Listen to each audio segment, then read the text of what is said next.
Mine doesn't scream. Mine's going to get you with silence. Right. It's silent but deadly. Silent but deadly. Silent but deadly. Yo, yo, yo, YouTube. Welcome back to the live with Charlie and Double Stews. Thanks for joining us. I hope the threat on the Discord worked that I put on earlier. I missed don't know if you that. saw. What did you put on there?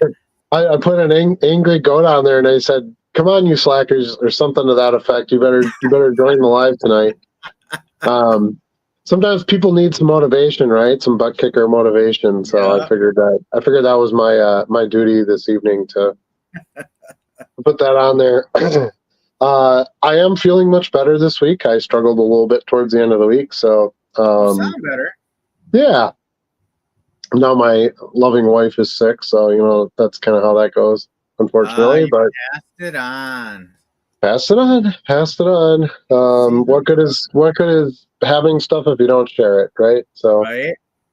But yes, it's right before we came on, so we can clue everybody in here. We were kind of talking about sales, and I'd actually even just posted a video about an hour ago, which I'm sure you haven't seen it yet. Was about how it's been slow, and then you were like, "Man, I had a great day today."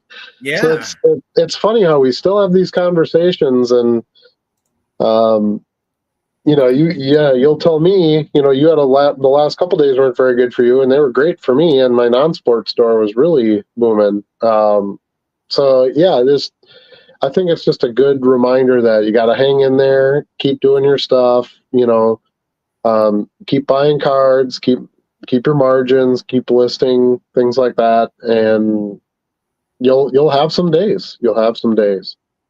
That'll be good, and some days that'll be bad, not so good. I shouldn't say bad, but not so good. You really will. It's kind of like the stock market, right? You gotta play the long game, and not get a knee-jerk reaction on a little ripple here and there, right? Like, you're in this for the long haul. I don't really want to talk about the stock market. I know, right? We'll just leave that one there. But you're right, though. You have to take some highs with some lows. The way I look at it is, and I even said this in the sales video, just kind of talking about, well, this is what I like about a slow sales day. There can be a positive to that. It allows you to sort of work on your organization a little bit, get some more stuff listed. Maybe some. There you go. Thank you. Give you some time to kind of, maybe shop some lots on eBay or whatnot or something. Because if you just have a crazy sales day every day, how are you going to sustain that? That doesn't make sense either. Right. If it was Black Friday every day for Walmart, how would they do that? Your supply would never meet your demand, and you'd never be able to get anything organized or priced, or your buyers wouldn't be able to go out and get new items because they'd just be pitching in trying to keep the thing going. And so you can never really look at it that way. And I don't feel like if I sell less in a day, I didn't lose money. I just didn't make as much money. There's differences between those two things. Now, if every day is slow, then you got to start looking at what's going on. Are you doing something wrong? Is there there's something else at play here? But if it's hey, I had 5-6 good days in a row, and now I had a slower day or something. I think it's kind of it's a really weird time in the sports world where baseball hasn't really started yet. There's prospecting stuff, but there's no performance. There's no like, hey, first game of the year, Aaron Judge hit 2 home runs, his cards all sell. Excuse me. We really haven't had that yet. Hockey's not quite to playoffs yet. Basketball's not quite to playoffs yet. Obviously football's, in the middle of its off season. Now there's some trade stuff happening. Yeah, and the draft is coming in a couple of weeks. So we're those things are all going to happen, and they're going to happen shortly. But we're kind of in. I feel like it's in a weird state where, you might get somebody who's like, hey, nothing's really popping right now, so I'm going to go in and fill in my Jeter PC and buy a bunch of Jeter cards from this guy, and you get a great sale out of it. And then you might have somebody else who's like, well, I don't really want to pop on Judge stuff or Bobby Witt stuff. I kind of want to wait for the start of the season. And, was Skeens just kind of a hype train? He's a pitcher. Is any of that kind of whole? There's all these things that, kind of maybe hold someone back or maybe get somebody to buy. And that's why I think you're going to see these fluctuations, especially this time of year where you have a really good day and then a not as good day. Yeah, and it makes me think about, heck, I don't even remember where to find it now. But a couple weeks ago, I was, clicking around on eBay, and I found their seller calendar, which I don't know if you've ever looked at that, but it kind of gives you a clue as to what some of the top sellers on eBay are by category, by time of year. So it does say, hey, baseball cards really peak around this time. Wrestling cards are about to peak in April, according to the eBay calendar. WrestleMania time. Makes sense. Oh, that's right. Yep. Yeah. So I was just going to check and see, like, when does it show baseball peaking? And now I got to think about where to find that again. It must be in all the seller tools someplace. And I'm sorry. I didn't mean to interrupt. Now that you say that, I have seen that before, but I don't remember where it was either. It was a long time ago. It was probably a couple of years ago that I looked at that. Yeah. And I came across it. I was like, oh, that's kind of cool. I mean, I'm not going to build my whole business around it, but some interesting insight.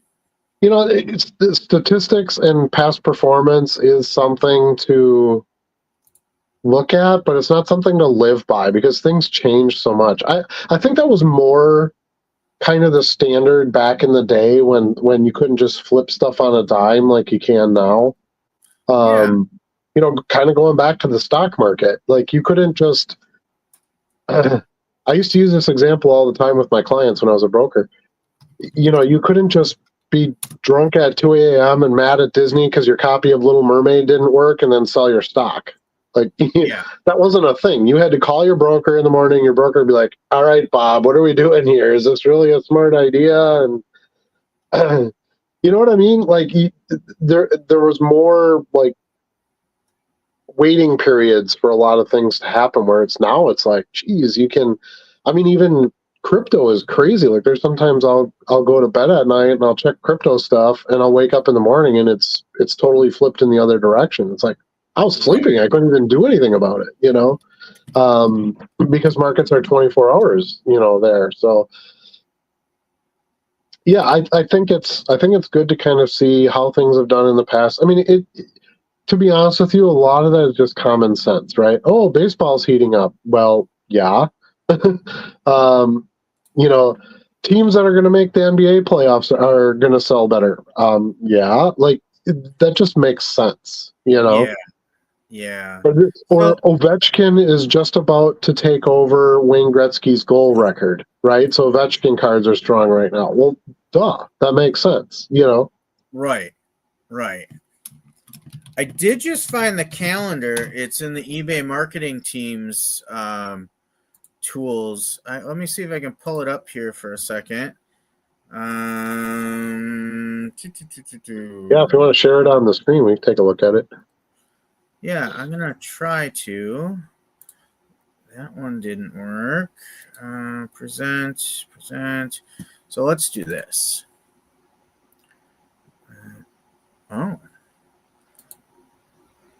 It's giving me difficulty.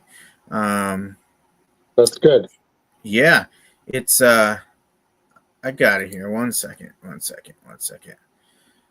2025 Marketing Trends Calendar is the name of it.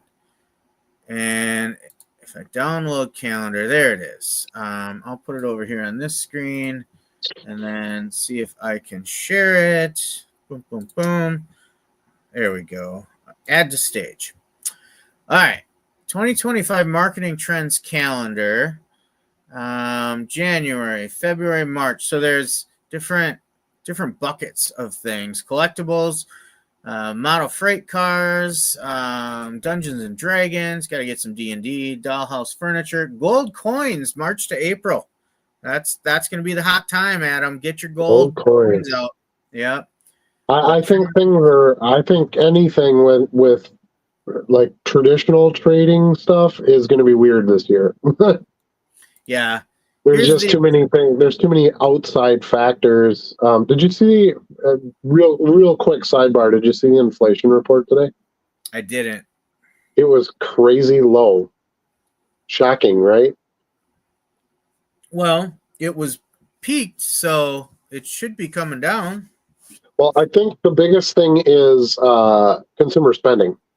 So consumers aren't spending, so now you're seeing prices being lowered to try to get the consumers, or deals being thrown in and things like that. So I think some of it is that too. Yeah. But I was not expecting it to be as low as it was. So I was like, okay, I still don't understand what's going on. It's just such a weird,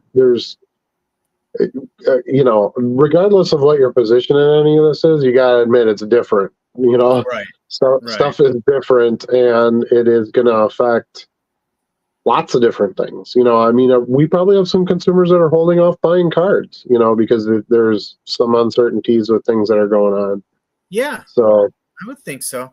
The market doesn't like uncertainty, and I think as individuals, we typically don't like uncertainty either. We talked in some of the recent shows, I'm in the market for a new truck, and I'm like, do I want to pull the trigger right now? Do I want to wait until things level out? If I wait till they level out, are they going to be sky high?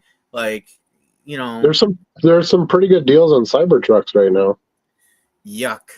Those things are gross.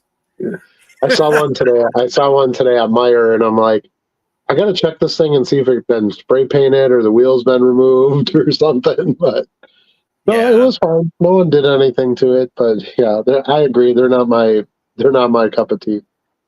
So back to the calendar here. So here's where you see April collectibles, WWE memorabilia.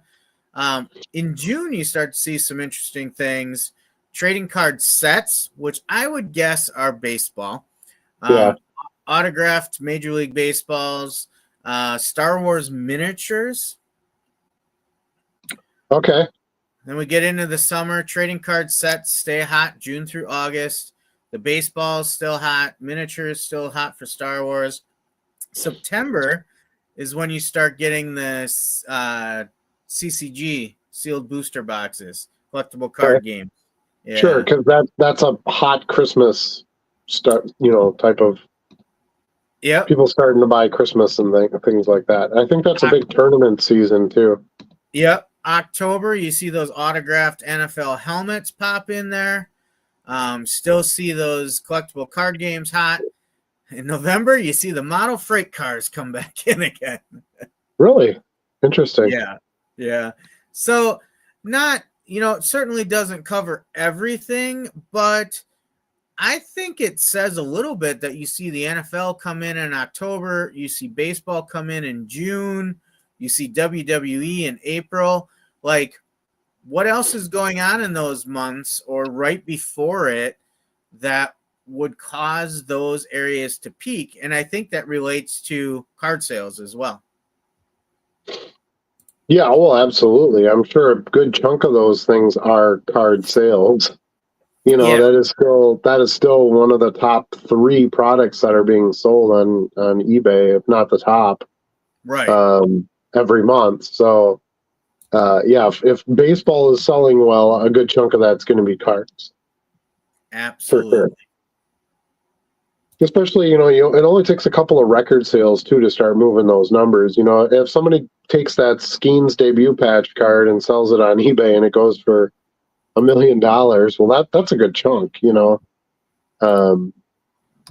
start inflating some numbers pretty quick with results like that. Yeah, it was interesting. About what I expected, to be honest with you. Yeah.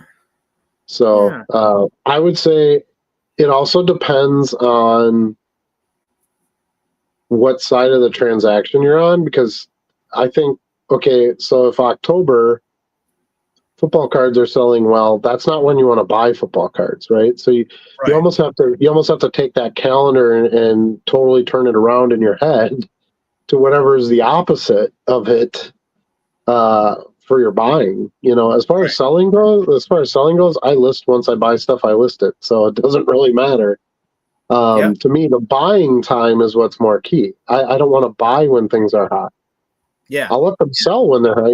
I'll hold my Jordans for 2 months. If my best time to buy Jordans is right now and the best time to sell it is 2 months from now, I'll hold them for 2 months. Right. And just buy them and list them, and then they'll be there and ready to go. And then in 2 months, when everybody has to buy Jordans, boom, they all sell. So, that's kind of how I've always played it. I don't focus too much on the, okay, it's July, you have to buy football. Well, I think sometimes the prices get pushed up because everybody's trying to buy at the same time too. Right. You might not want to buy football in July when everybody's buying football. You might actually need to buy football in like May. You know what I mean? Where it's not even on anybody's radar, and they're just dumping stuff because they're supposed to be buying basketball or it's interesting. There's a lot of players in the game, so what you have to do is be ahead of the other players. As far as most of the time, our customers are the end user, right? So if I've got a customer who buys a lot of Ricky Henderson from me, does it really matter what time of year baseball cards are hot? No, it really doesn't. So you have to look at your customer base too. Okay, if I'm just going to try to nail the Jaden Daniels thing, well then, that matters a lot, know. But you're selling Pete Rose cards or vintage stuff or something, I don't think it really matters. And sometimes I find those types of cards are actually better in the off season, because during the season people want to buy the Bobby Witt Juniors and the Paul Skeens and the guys that are heating up, the Judges, and having that active year. Right. So they'll hold off on oops. Wow, that was shaky. Earthquake. Right. They'll hold off on I just hit the I have a raise and lower desk. I hit the button and it did like a thing. Yeah. But so I don't know.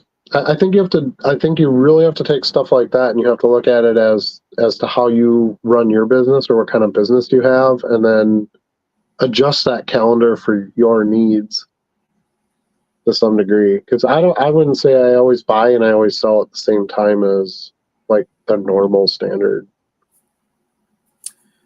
Yeah, calendar. I think I feel like wrestling was really hot within the last couple months. Well, there's been some good call-ups to the main roster, which sparked some interest. But I always feel like... What about Pokemon? Pokemon's had its hottest run ever last month. It's not September.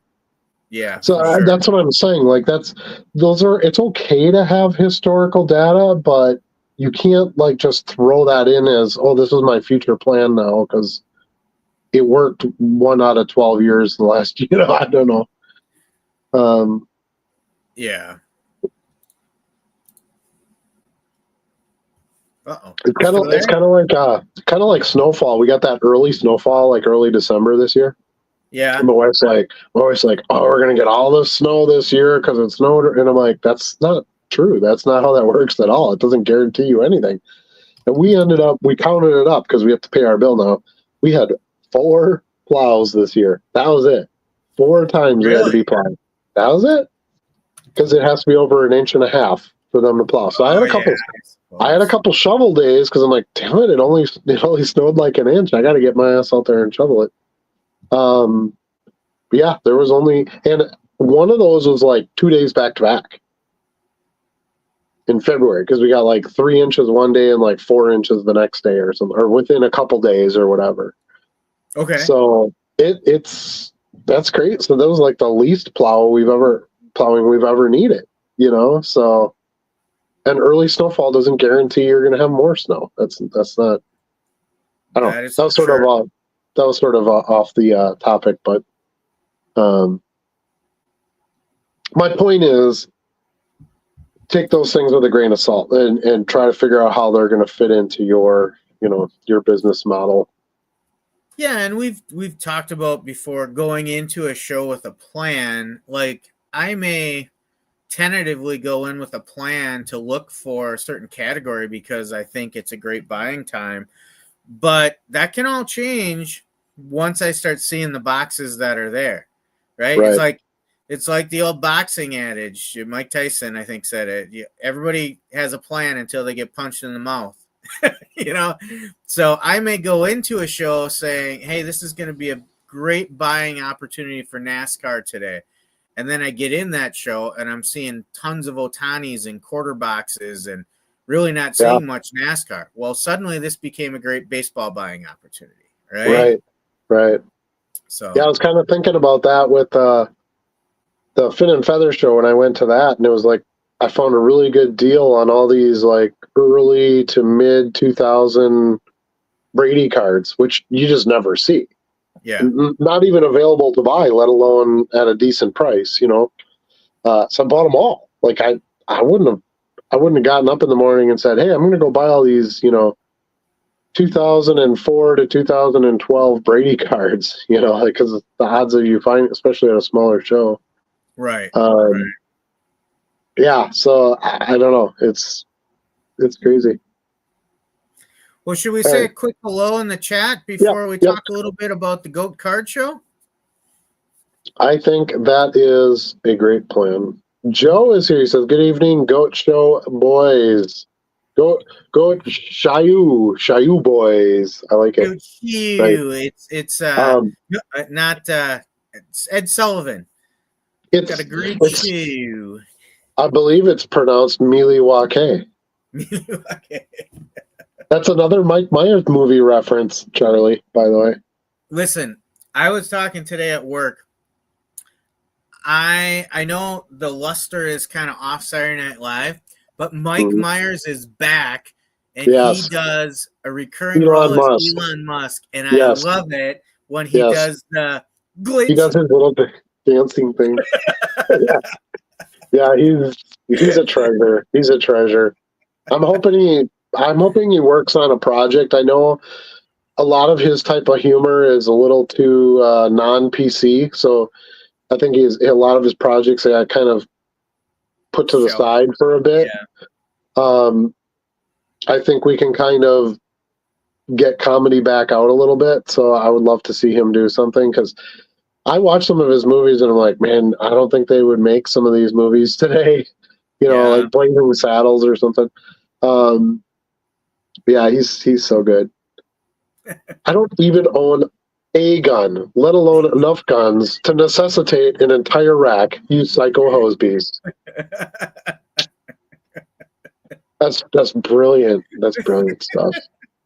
Anyway, enough of me and my infatuation with Mike Myers.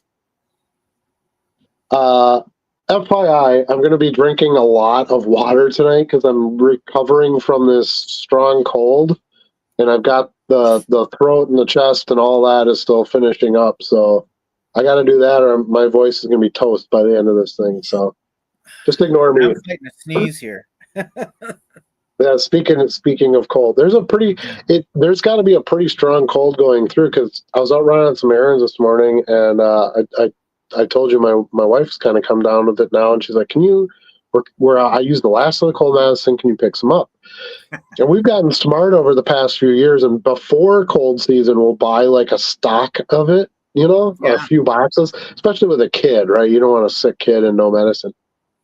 And we did, but every one of us went through it. So she had used the last of it. I go to the store. There's like no cold medicine at all on the shelf. I'm like, oh, this isn't good.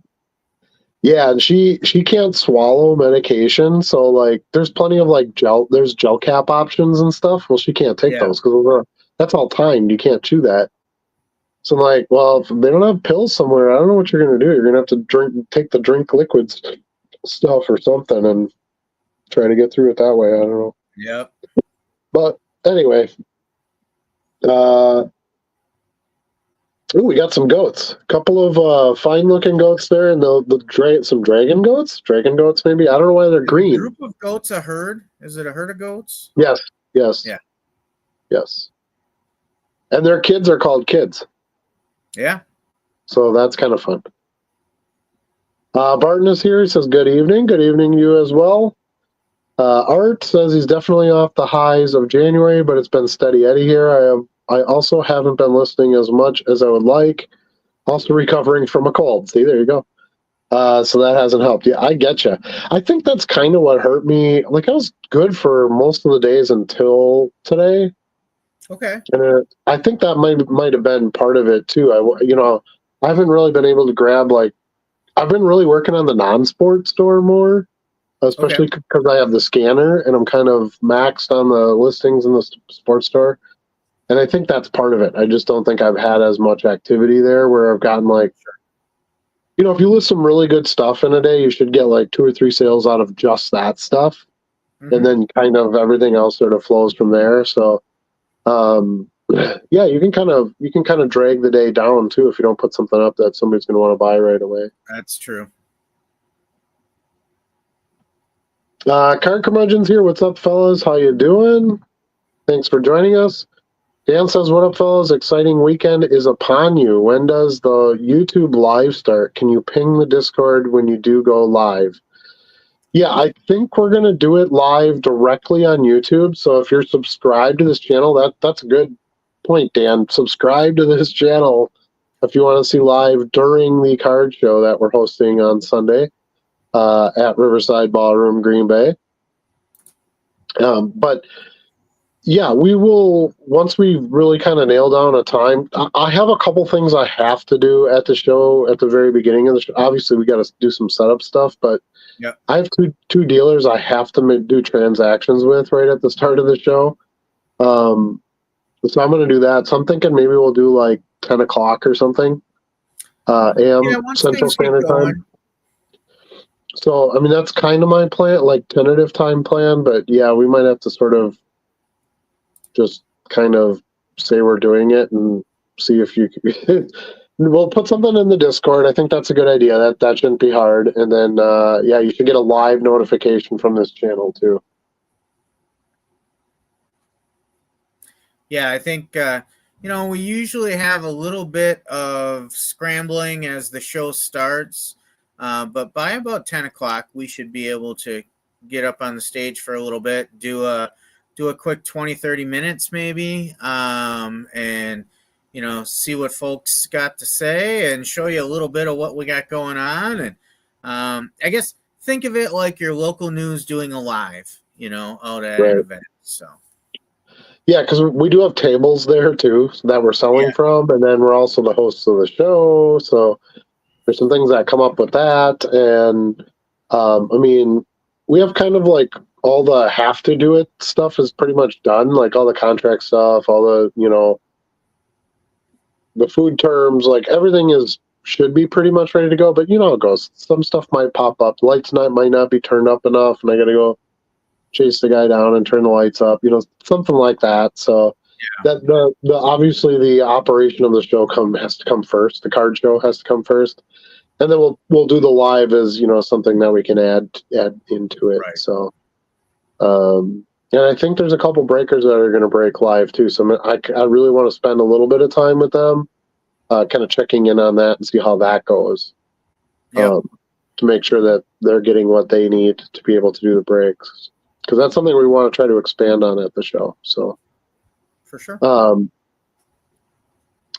Just a slight sidebar here, since we're talking about a show. Do you watch Card Collector 2's channel at all? And like the Ship Shawano show? While, not regularly. So the Ship Shawano show, which it is kind of an awesome name. It's fun to say. It's an awesome name. It's called that because it's literally in Shipshewana, Ohio. And it's in the middle of nowhere, and it was held in a barn for years. There's nothing there. There's no restaurants. A lot of the parking is on grass and stuff. Yeah. And they just recently switched to a bigger like convention building, in a more built up part of a city, a little ways away, 10 minutes away or whatever. 50,000 square feet. They have 330 dealers now and all this stuff. And anyway, the guy who organizes that and has been doing it forever did an interview with Card Collector 2. And he said that, because there was like, well, why did people come out to your show? And first of all, he was running it when not everybody else was running a show. There weren't quite as many shows at that time. But he said he was really focused on creating a dealer loyalty, making sure the dealers had say in, changes that would happen with the show, and, get feedback, what went good, what went bad, cultivated some of the dealers, like, okay, we got a lot of dealers who sell modern football. That's great. I'd really like a dealer who focuses on autographs. This guy sells a lot of autographs. I'm going to talk to this dealer and see if I can get him into the show and things like that. So it was just really fun to watch, like a really skilled promoter who's done a lot over the years and has taken his show to where it's gotten, and kind of see like, oh, okay, that was a good idea.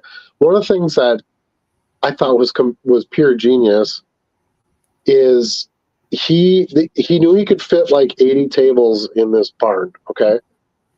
So what he did was he offered the tables at buy one, get one free, because he figured I only have to get 40 dealers then, and I can advertise it as an 80 table show. Right. Like, that is smart. If you can afford to do that. Obviously, you're getting less money, if you only sell 40 tables out of 80. But he was thinking of the future of the show, like how to get growth into the show. It was a great deal for the dealers. They don't do buy one, get one free anymore, by the way. Right. But it was a great way to get some dealers in. He gave them something to start with them, trust in them. And yeah, so I think there is a decent formula for creating a really good card show. And I think that's something that we want to constantly keep an eye on and try to improve what we're doing. We're adding a few tables this time. We are officially sold out, by the way. Yeah, actually, why don't I put the flyer up, since we're talking about it quite a bit here. So we are sold out. Oh, go ahead. Nope. Go ahead. Sorry. Yeah, we are officially sold out of tables. We did add some tables from the last show. Not so many that we crowded everybody out, because we got a lot of good feedback that there was nice to have a seating area for food and drink, and opening packs and trading with friends and doing that kind of thing. We wanted to maintain that. None of those tables are going to be taken out. They might be moved back a little bit closer to the bar, because we had quite a bit of space over there. We did. Yeah. As we're adding a few tables in, so that's good for everybody. It gets a few more dealers in, because we've been getting a lot of. Do you guys still have space? I'd really like to do the show. Gets a few more dealers in. That'll be good for the customers. They'll have a few more tables to visit. Yet it won't take away from any of the positive experience of the show in the past, where there was a few less tables. So we also added in the Find a Goat game, which we think will be super fun. I learned this week, I've never been to the Shipshewana show. I've heard about it, but I learned this week from that interview also that they do a scavenger hunt for kids. Oh. And it's not things that they place anywhere. It's more like, okay, find a table with a, retired football quarterback card, stuff like that. And the kids complete it. They bring their scavenger hunt card, sheet back or whatever. I don't know if they take pictures. I don't know exactly the terms of it. If you really want to know, you'll have to go to the Shipshewana website. But I think those are all fun things to keep people engaged and get kids involved and stuff like that. But anyway, Find a Goat is going to be, we're going to have a bunch of goats hidden at different dealers' tables. You find a goat, then you take that goat up to our concierge table, and they will give you a $5 voucher to spend anywhere in the show. So you can spend that at any dealer table that your heart desires. And we just think that'll be a really fun way for get a little bit of money flowing around the show. Get people look at more tables, because they're gonna be looking for the goats and something fun for the kids to do. And so I'm really looking forward to that. We also have a Pokemon Prism ETB that we're giving away in a drawing donated from one of our awesome dealers that's helping us build this show. We know those are a tough chase, so fully expecting a lot of participation in that to be able to give that away.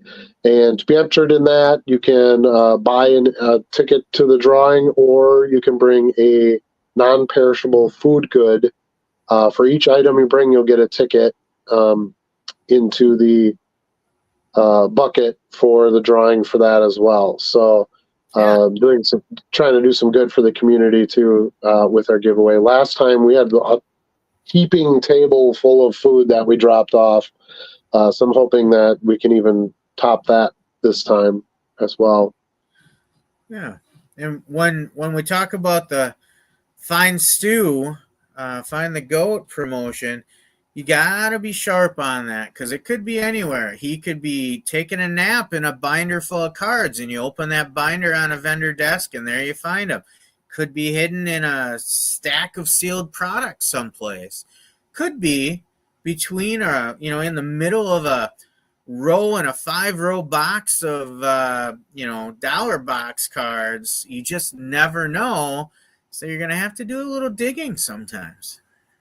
Yeah, and they're little. Like these are little, our little chatterbox goats here, but the little Heine goat ones are maybe half the size of this. So they're pretty tiny. So this is one of them.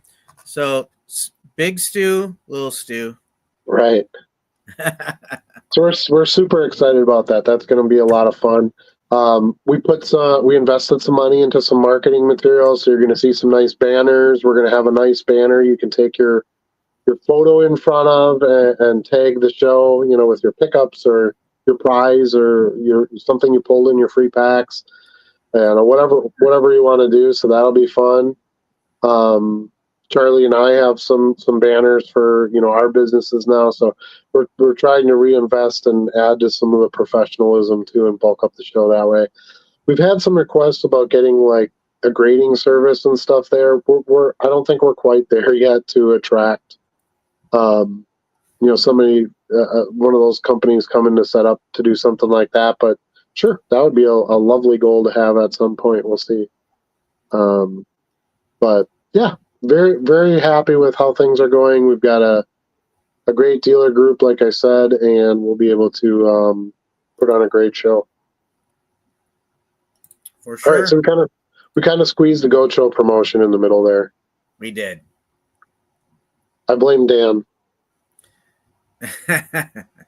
He wants you to screenshot the marketing and post it on Discord, or you could just post the link in there.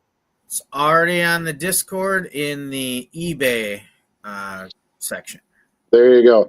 That's speaking of that, since you brought it up, I want to mention this real quick. We have to watch a little bit what channels we're posting in, because I think sometimes people just read a post and then they reply to it, and it's not in the right section.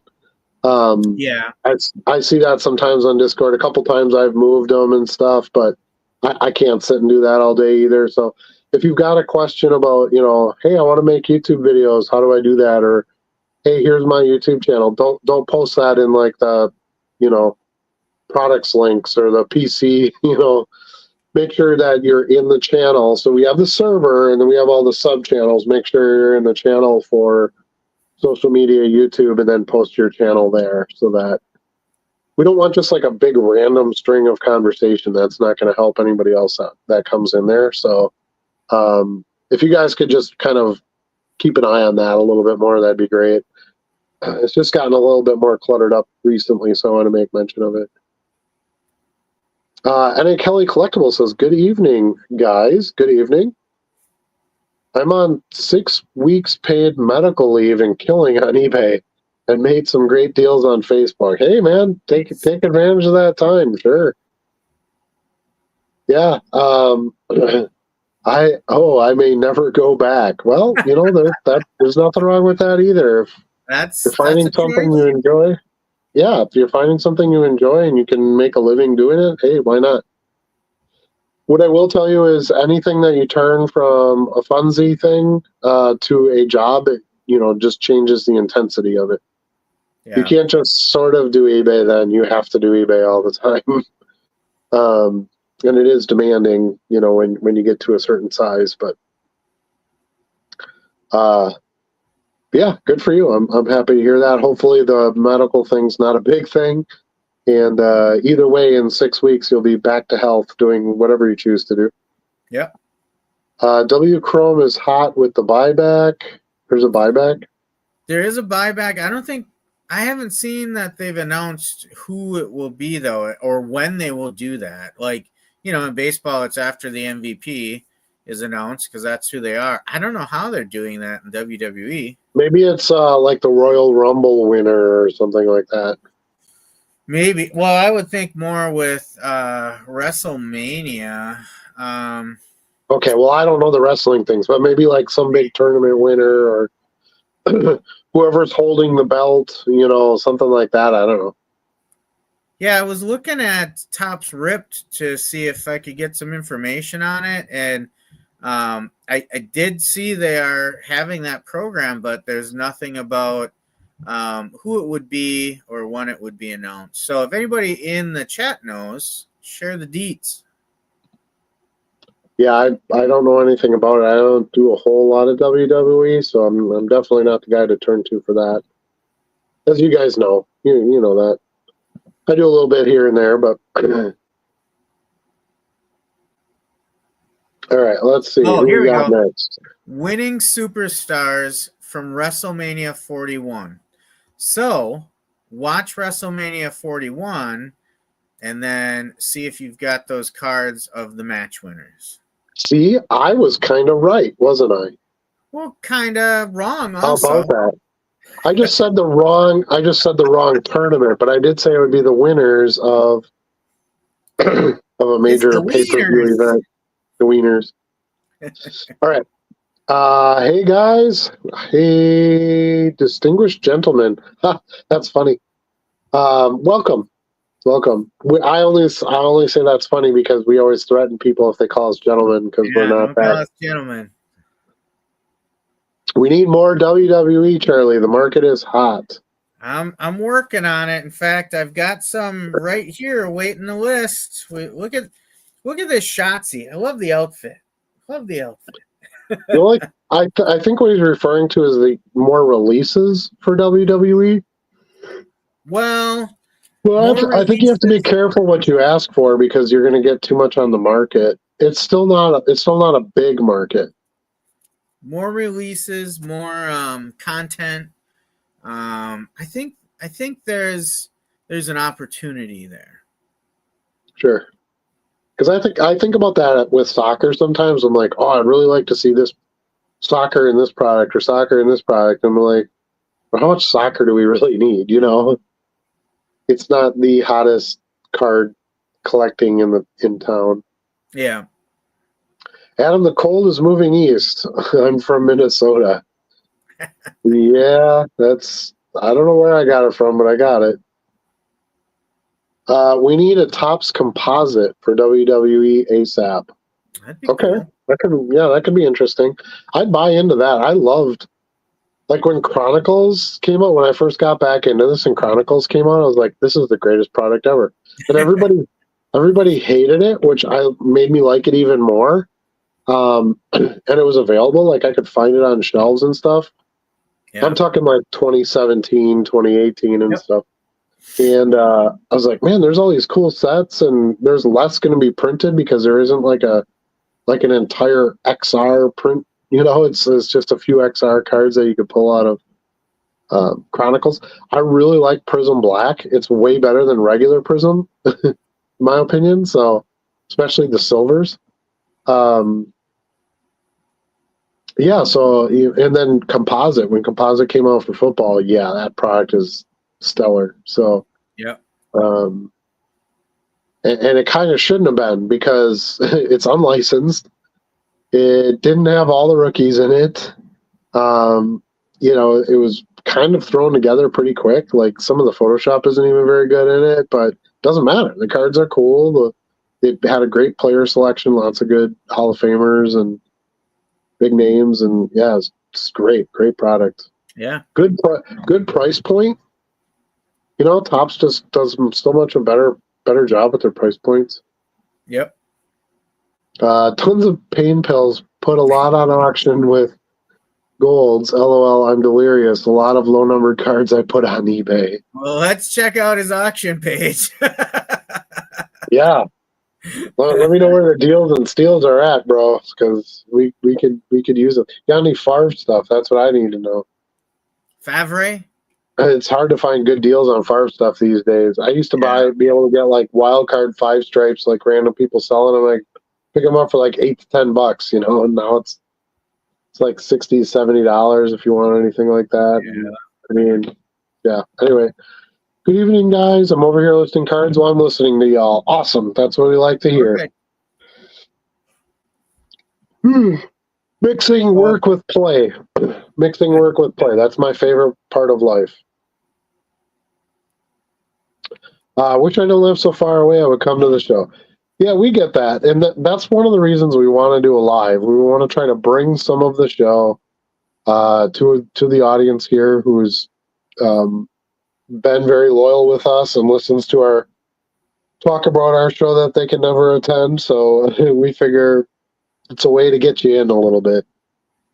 We'll show you. So just kind of a tentative plan on what we're going to have on it. I don't know. We might have a dealer up there to talk to too. We'll see. But we're going to probably show some of our pickups. We'll show a little bit of the show floor and what's going on. And, kind of talk about the GOAT game and the hours of the show and maybe some of the deals we've seen and, stuff like that. So Charlie's right. It's going to be kind of like a live from the GOAT show.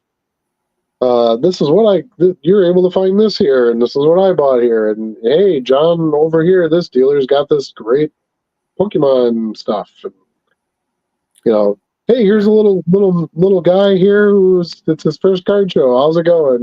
What did you get out of your pack? Stuff like that. So I think we're going to kind of, I don't know. You guys know we don't really know what we're doing. So it's going to be that again, but live during a card show. That's how it is. So and I won't be yawning. Yes. On that note, some of you that are asking what time we'll be going live, obviously you're looking forward to seeing it.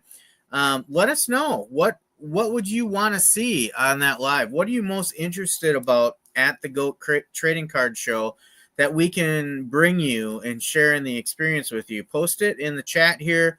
Let us know. We'll take your feedback into the show as we kind of fine tune what we're going to bring to you on Show Sunday. And it's something we'd like to continue to do. So, maybe this one won't be perfect right out the gate. It's the first time we're going to do it, but hopefully we can get some good feedback on it and some tips and stuff. And, we can keep it getting better and better as we do it with more shows. At least that's my goal. I'm guessing you'd like to do more of them, Charlie. Yeah. I suppose I should ask. Red Light 34 is here. Hello, all. Hello. Welcome to the show. Maybe the 2 main event winners. There you go. Yeah. Nailed it. 2 main events. Yep. Boom Slang is here. He says, yo, you're missing 2 yos. You're short 2 yos. A yo-yo? Yo. No. Oh. There's yo. Wait, did you say yo or no? Hold on. There's yo. There's a yo-yo. And then there's dollar boxes, yo. Yo. Right. It's like, got it. It's like, imagine if Santa only said ho. Right? Oh, that'd be different. That right? be something different. Yeah. That you couldn't even put that on a Christmas card. Right. But exactly. And it's not a ho-ho, right? No, that makes me hungry. right? That's a tasty chocolate cake from Little Debbie, bless her heart. Chef's kiss. But it's a ho, ho, ho. See? Yeah, I got it. You see? Okay. Don't get it twisted. Should have only done buyback for our truth cards. He's getting rowdy. I'm guessing that's funny somehow. I don't know. I was prescribed coating after a root canal years ago I didn't use. It was amazing how many people were interested in my plans for it. Yeah, coating is a solid product. It does help you. I had Vicodin in college. Same thing. I had wisdom teeth taken out, and I didn't really take the Vicodin, but it came in handy a couple times later in the semester. So, it's not a bad thing to hang on to some of that stuff. Do either of you use eBay research to find what cards are hot so you know what to buy? I not really. I've kind of been doing this a long time, and I have such a bulk amount of listings that I'm going to catch. Like, I've been selling a lot of Cody Bellinger, which is weird. Because I would get Cody Bellinger in lots or collections or whatever the last couple of years. I'm like, because he was quite a thing in his rookie year. He won Rookie of the Year with the Dodgers. Yeah. And then he went to a Cubs, which is a great team and good hobby. There's a lot of Cubs collectors.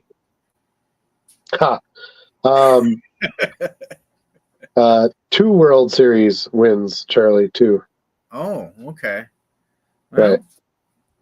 So there's Cubs, and then there's no Brewers. So if we're going by like the multiple words again, right. Not yet. That's funny. We're still waiting for that 100-year mark. We haven't tried enough yet. Yeah. We'll be dead. But I kind of don't, because it's also a little bit hard to research on eBay. You could search like top card sales, but that doesn't necessarily mean it's the hottest players. It's the hottest cards. And that could be like some rare 90s insert or, something like that. The player isn't as important. And that's another reason why I kind of don't do it, because like Charlie said, I walk into a show with an idea and I see something else that just will do better for me, because it depends on the margin. So it depends on what you can buy the cards at. You could say, well, I'm going to go buy all these, Paul Skeens cards because he's hot right now. But if everybody's selling them at market price, it doesn't really do you any good. Right. So I just sort of look for instant value. I don't really care if a player's hot or not. I want whatever's the value today. So Ohtani's not selling hot right now because they're not really into the swing of baseball. He's not a prospect, all that. But if I find Ohtani's in the quarter box, like Charlie said, yeah, that's what I'm buying. Like that, you'd be crazy not to. So will he be hot at some point this year? Probably. So yeah. So I don't use it necessarily to plan my buys or my sells wholesale. Where I do find myself checking it more often is when I get some older sets, and maybe I have a large chunk from a set. Let's say I got, most or all of a 92 Donruss set. I will use the research tool to find out who are the cards in there that I can really do something with, by just pulling up that set. And you can usually tell pretty quick, all right, here's the 5 players that really sell out of that set. Yeah, but I think even just from experience, you kind of know who they are. After a while, yeah. Unless you're just not sure of who the big rookies are. To me, that would be the big game changer. If you're like, that too. Yeah. Who's a rookie in 92 Donruss? Was that Pedro Martinez and Manny Ramirez, or I don't even remember. Chipper, or that's exactly it. Yeah, Scott Erickson, those guys. That's where I could see that coming in most handy. Max is here. Good evening. Howdy. You guys, Max says you guys are also buying stuff out of cheaper boxes, not worth the time lost to keep churning through cards. Yeah, so it's basically a bulk game. So you try to get stuff as cheap as you can in the bulk, and then you try to list it in bulk, and then get a bunch of sales out of the bulk. That's kind of how I don't know how I've always taken it. And then and I don't just sell that stuff either though. Like I sold a where is it? I just put it away. I had pulled it and then I ended up putting it back. But I have a major league debut Bobby Witt Jr. card. He keeps coming up tonight. He's my guy for this year, by the way. And $10. I got $10 for that. So that's not a quarter card, So I'll play. Here's a Beam Team Brett Favre Super Die Cut card from the mid '90s. This thing's like $150. Yep. Then I listed one of those. So I list plenty of. I have National Treasures cards. I've got other stuff too. It's just the majority of the buy and the flip, kind of like you probably run into too, Max. You're buying these 5-row boxes. It's probably going to be a lot of commons and lower end rares and stuff like that. Maybe a few hollows or whatever when you're talking Pokemon. But you're probably not getting your $60 and $70 cards in those 5-row box buys. Yeah. But you're still buying the cards that you can sell for $50 and $60. It's just not that's just not that part of those transactions. So sure. To try to make an entire living off of selling only $1.50 cards is pretty tough. You just, the volume game is have to be so high, and there's so many other sellers and stuff. And probably not as much demand for some of those cards. So yeah, you got to at least do some mid-end, if you will. Did you see that Bobby Witt second year card I got? Or was it second year, or was it just the 35th anniversary? It was the pink parallel that I got out of a quarter box. Yeah, that's pretty sweet. I honestly didn't like going through the box. It looks like shadows or something, right? Like, you're going with some speed as you're going through a box. So I went to list it the other night, and I'm like, well, it's kind of weird. That's a pretty pinkish hue for shadows. Yeah. So I actually had to look it up. I didn't even realize they had pink parallels on those. I didn't either. Because the pink is just inside the image. It's not the full card. Yeah, I saw your picture and stuff.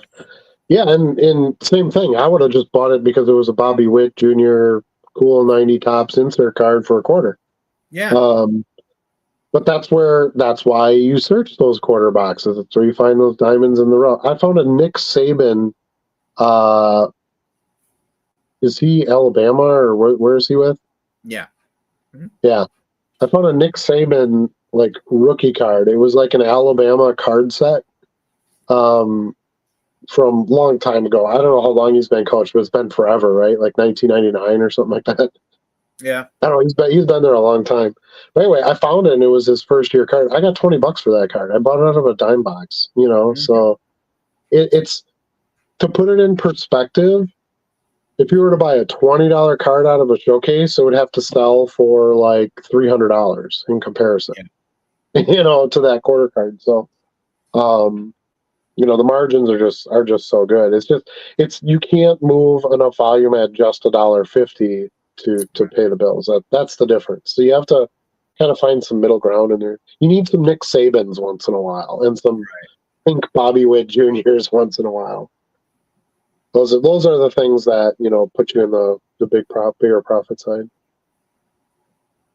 Let's see, what's up, fellas? Same old. Just chilling.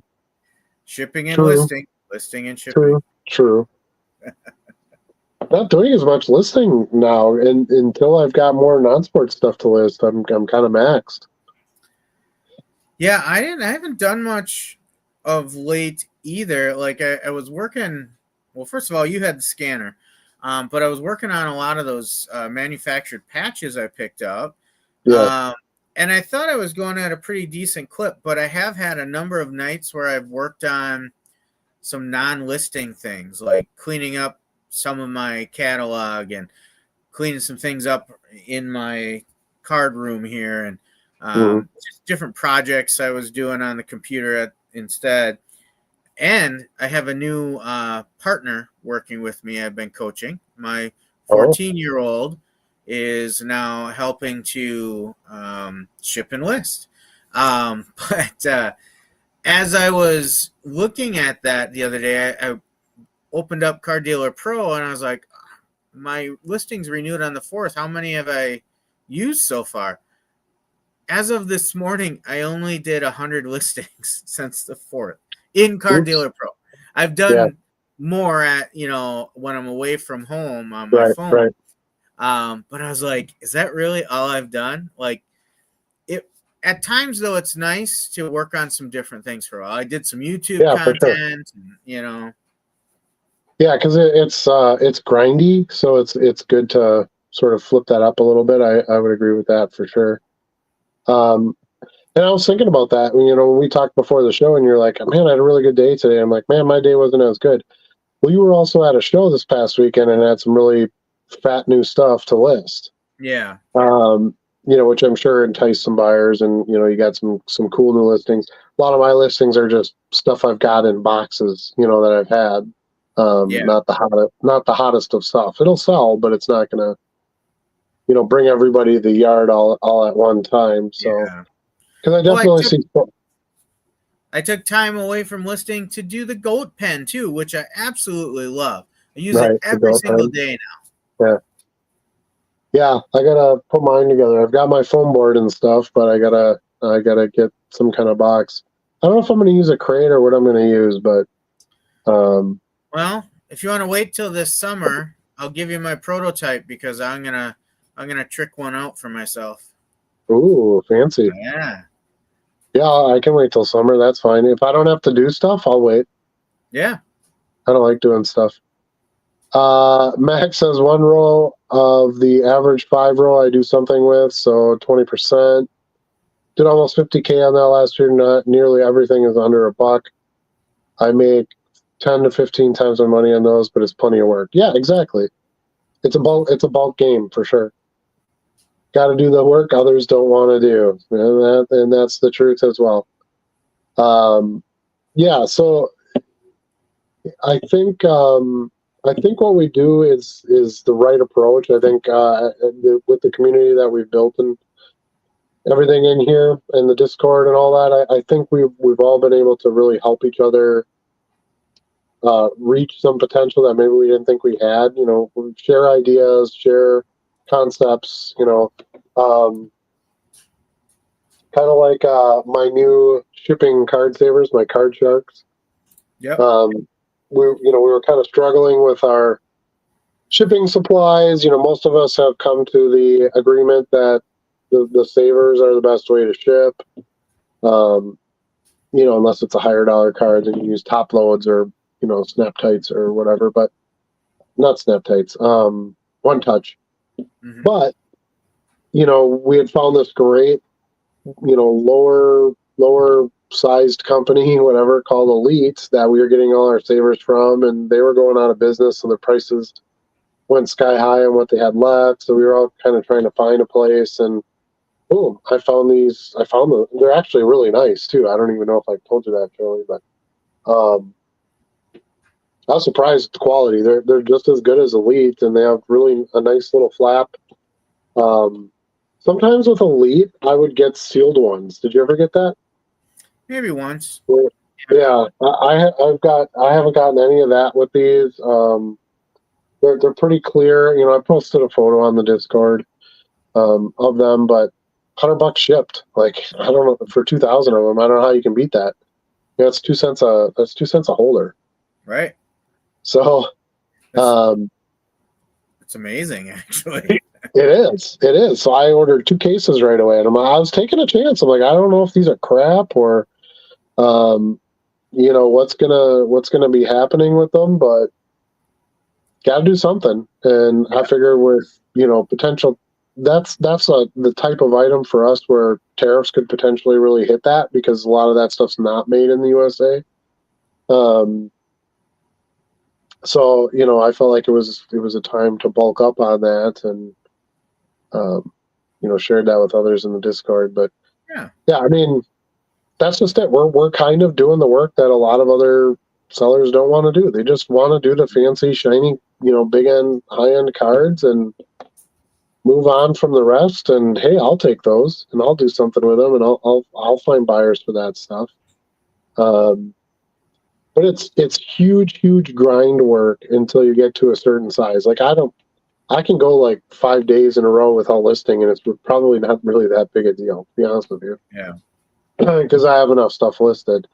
I want to constantly have growth, but I don't necessarily have to do that just to operate as a business. Versus when you start out, you really do. So just keeping the rat race, and if you're enjoying it, keep pushing forward, and you'll get to a point where it's not as much grindy. I used to. There's a few days where I would list like 7-8 hours in a day. It was crazy, and a lot of my stuff was listed before scanner, so it was all listed by hand. And it's just insane to think about now. And we still have to list some stuff by hand, but not nearly as much as we did. So, because even when we got the scanner, there was no non-sport, so I was listing all of that by hand. Right. So there was a lot of stuff that wasn't showing up in there yet, and so yeah, thankful that the scanner stuff came around, and Car Dealer Pro. I really like their product, what they put together for us. And that's another thing with the show. We'll probably do another Car Dealer Pro demonstration down the road. I had a good time with that. It was kind of a fun thing to add, and some of the dealers came up and looked at it. We had some customers that came up and wanted to see what was going on. So I've got some more promo items to give away, so we can bring those back to the show. So shout out to Car Dealer Pro. I'm a fan for sure. Hi, I am James Auden, son Clay. Oh, hey. James Auden. Yeah, do you know who James Auden is, Charlie? He worked at Capital Credit Union for a while. I don't know if you ever met him. Yeah. We used to work together there, so this is his son. Awesome. Hi. So how did your dad for me, too? The grind, Max says the grind is the best part. It is.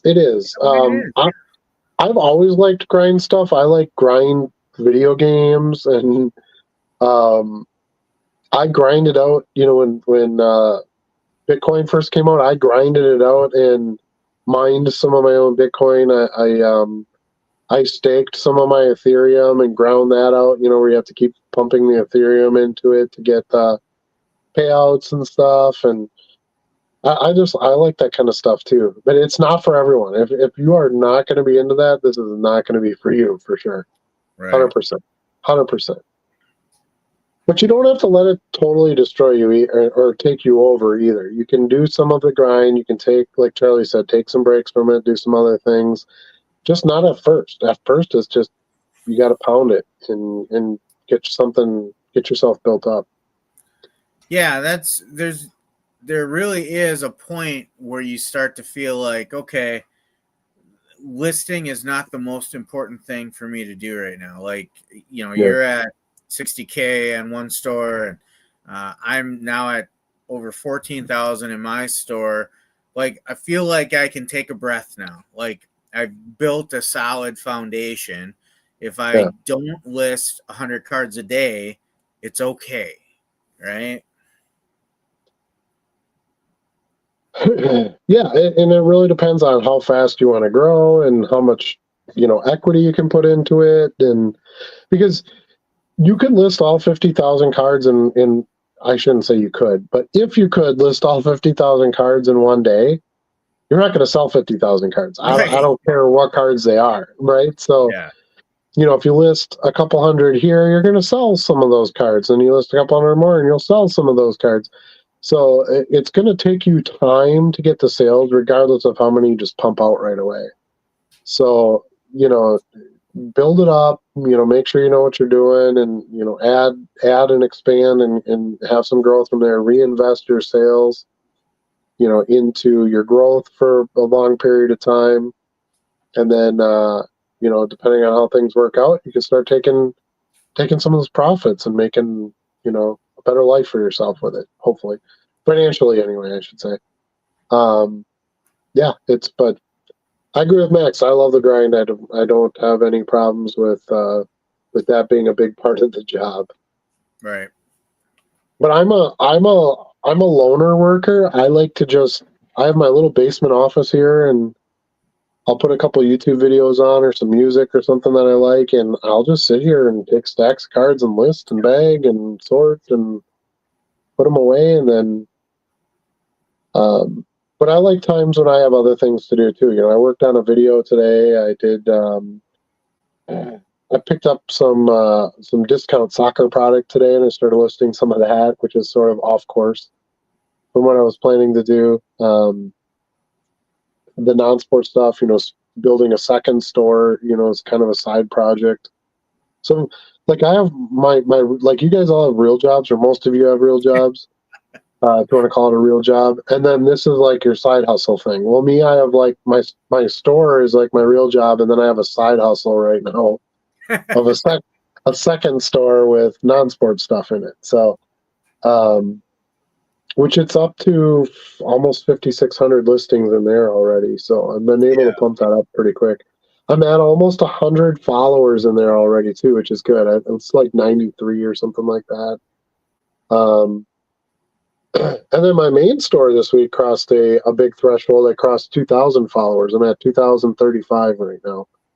And if you watch content creators who like review your store for you and stuff, one of the things that they point to is followers. There isn't enough emphasis on gaining followers, and I think they're right, because that's your brand. That's your buyers that are going to come back and buy cards again, and you really want that, because that's so much easier than just trying to constantly get new customers. Right. So, and I know it's something you and I talked about this week, Charlie, too. You were working on some of the layout of your store, that your images and your wallpaper, and hey, follow me here. The follow me button. Yeah, I did Business some design cards. changes for the banner. I changed the logo bumper on my images. I changed up my descriptions a little bit too.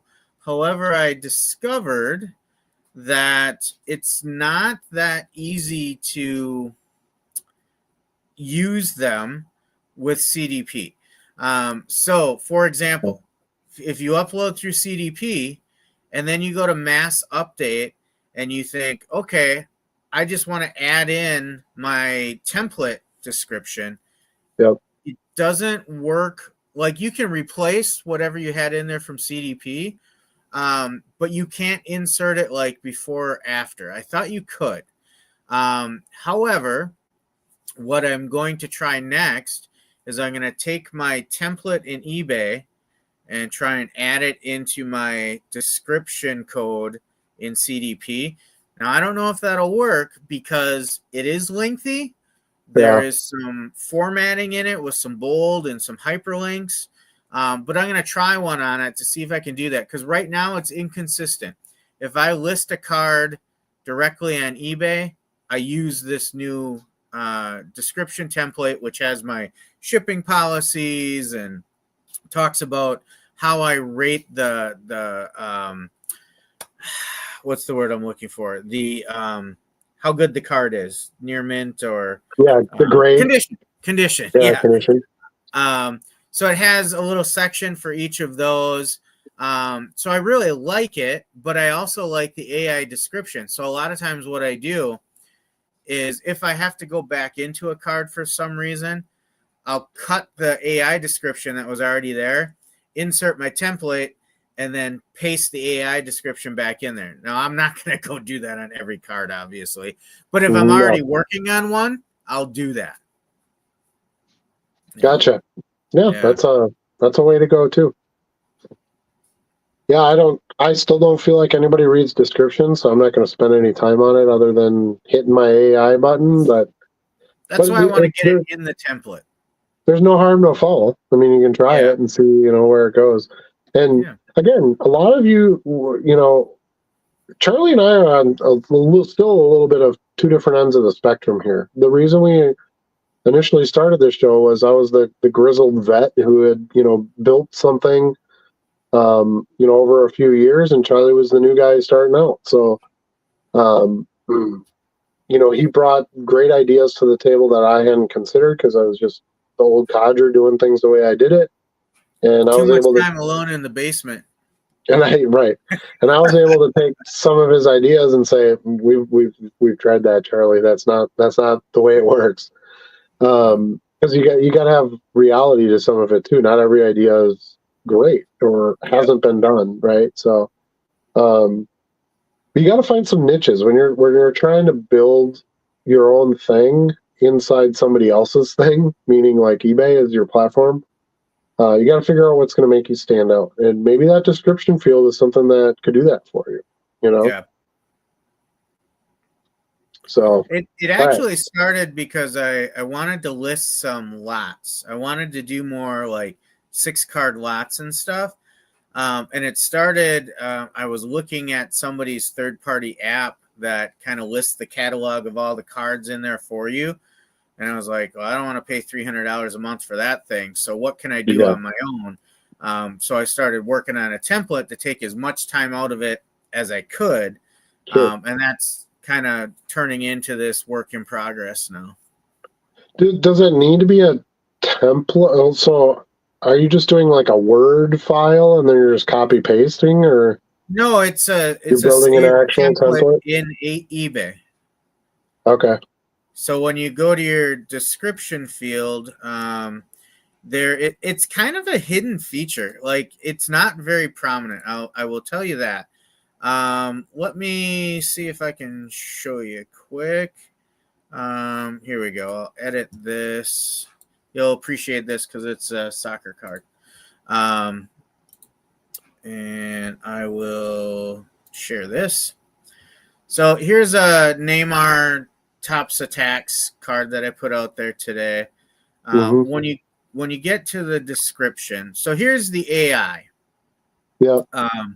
Which I love. I think eBay is doing some great things with the AI descriptions. They're constantly trying to get better at it. It's gotten much better. Yeah, and there's a few tips and tricks that you can help it be smarter with this. There's certain fields you don't want to put in for item descriptions and stuff, but it's getting better. So as I was saying before, if I cut this, so now I've still got that description. See this right at the top here? It says custom template. Oh, okay.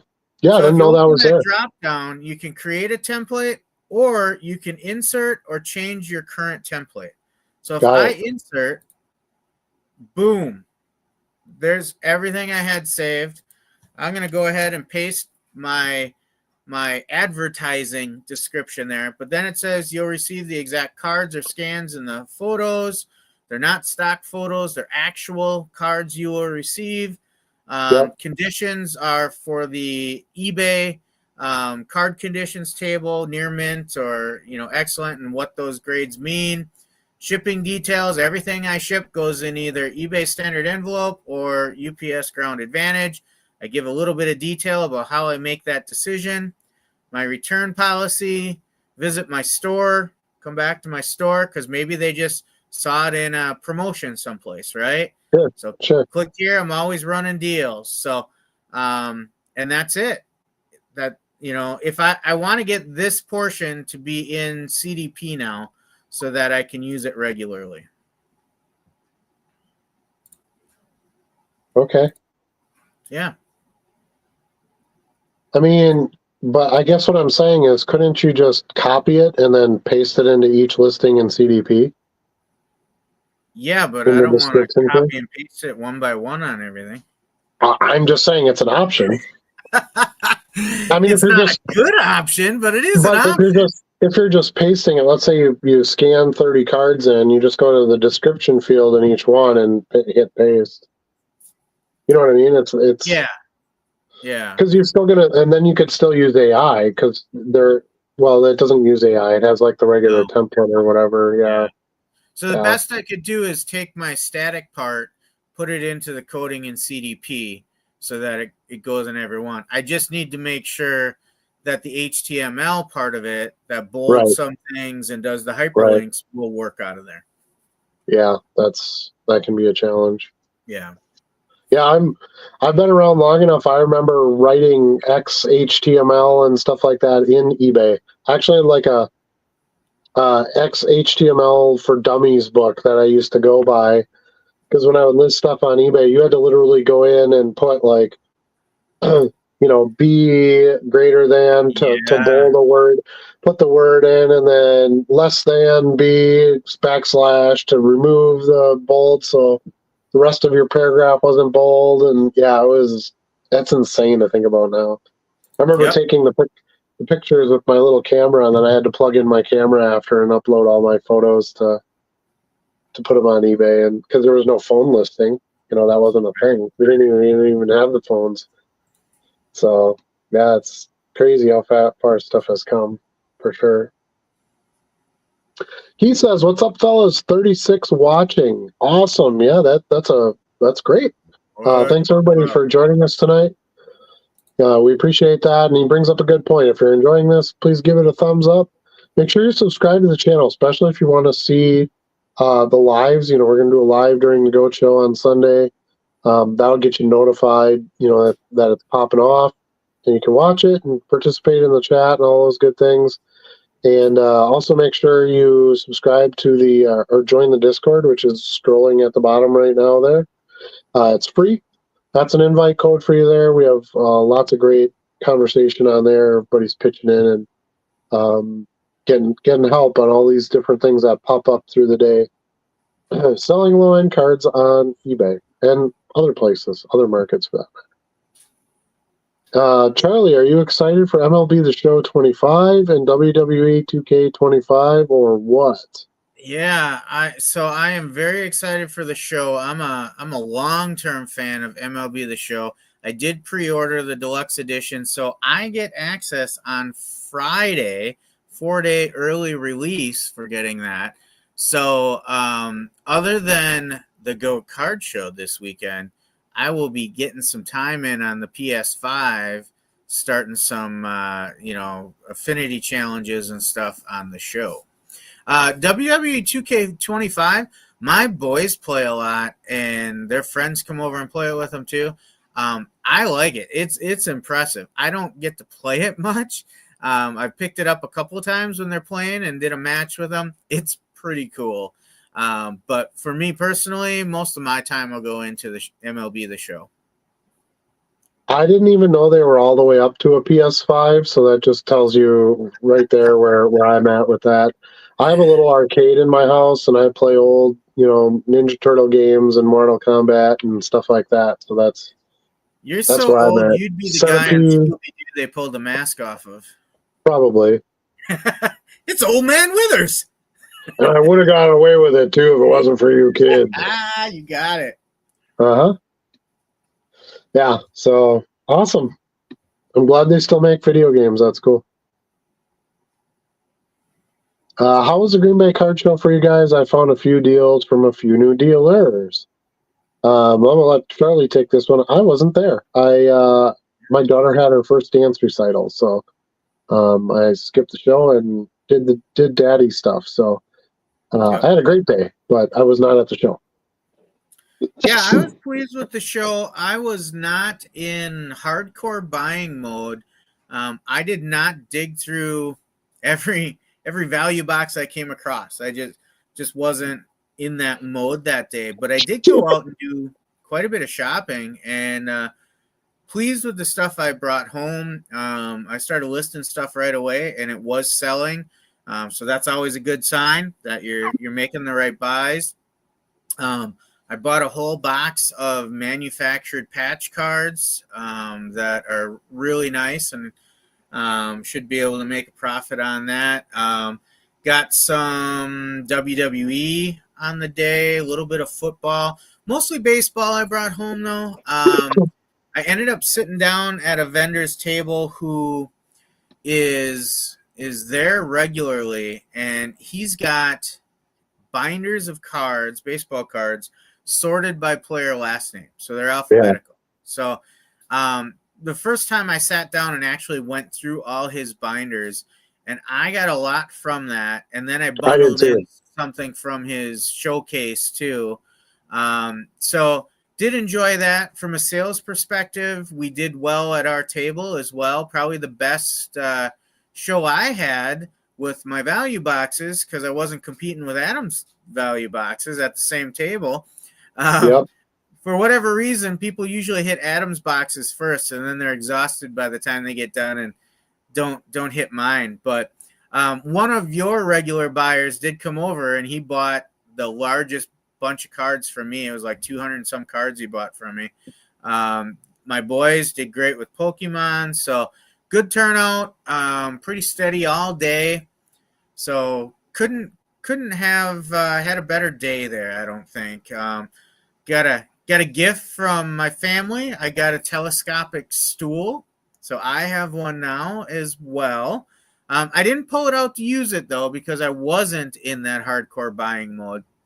I wasn't really going out on the floor to sit at a table for an hour anywhere. But I'm excited to give it a try at an upcoming show and break it in for the National. Yeah. And remember, that's not the only Green Bay show in town. We've got the GOAT show this weekend. So if you didn't find what you were looking for, or even if you did and you're looking for some more deals, come out Sunday from 9 to 2 at Riverside Ballroom on Main Street in Green Bay and check it out. Free admission, plenty of great dealers. Find yourself some goats and get some free money. Enter for drawings. Yeah, it's gonna be awesome. Yep. Yeah, the KI show always does a good job. I like doing that one. And Charlie, I got to thank you because you helped keep our table spot for future shows. We certainly didn't want to give that up. You had to step up and take the table this time, and I've done it for you in the past. I think that's just something that we're willing to do to maintain that. And you're right, it gave you an opportunity. I didn't have boxes there, so you had the whole table. There was no neighbor for you, so than I normally have. Yeah, because you get more space. So sometimes that's good too. But part of that too is I had to build up enough inventory to be at a point where I could take the whole table for you if you couldn't be there. Yeah. If you had asked me that a year ago, I'd be like, I don't think I can fill up enough space on a table on my own. But now I can. So, it was a good time. The one thing I didn't tell you about is we had a different setup. So we were the only table in our row. Because there was a dance competition, and I didn't know this, but apparently that door right behind where our table usually is a functional room for events, and that was the boys' dressing room. Oh, sure. So we got moved down. Actually, when I first got there, Matt had asked if it was okay that we were around the corner, and I was like, yeah, that's okay. But then we were looking at the space, and I'm like, he only had a table on one side of that little hallway. I was like, well, couldn't we have one on the other side? So there's one on each side. He's like, yeah, that's fine. So we pulled the table over across from our usual spot. And then we were talking back and forth, and he's like, well, would you rather have this side or that side? And I was like, well, I want to go on the side we're always at, because we're consistent. Our neighbors kind of alternate a little bit. Right. We see some guys now and again, repeat vendors, but there's also some shows where there's new people next to us. So I was like, I'd like us to keep as close to our normal spot as possible. So I was able to get it. It's the one show we regularly do, and I agree with you. I think consistency is part of that. We have our box diggers that come each show. Unfortunately, I wasn't there at this one, but at least one of my box diggers bought from you. So either way, we were able to complete, what the customers were looking for, and they know where we are. We have our unique little spot in that sort of entryway there, and yeah, I like it. So yeah, this I can share real quick. My boys, heads down. It looks like they're just playing on their devices. yeah. What they were doing was comping cards. So I'll defend my boys for this one. They're not always super excited to take pictures with me, but Adam mentioned we got some runners that we added and invested in. You can see the Goat Show one there I had on display as well as we, continued to sell for that show.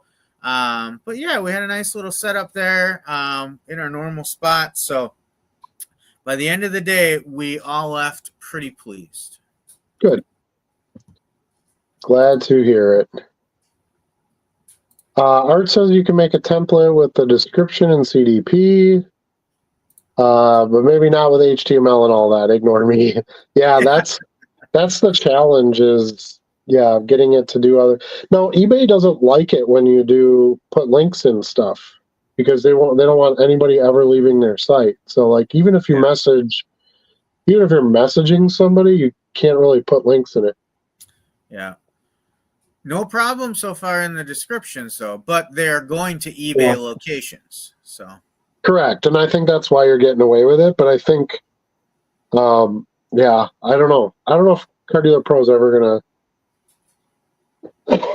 be able to work with that. I don't know. We'll see. Yeah.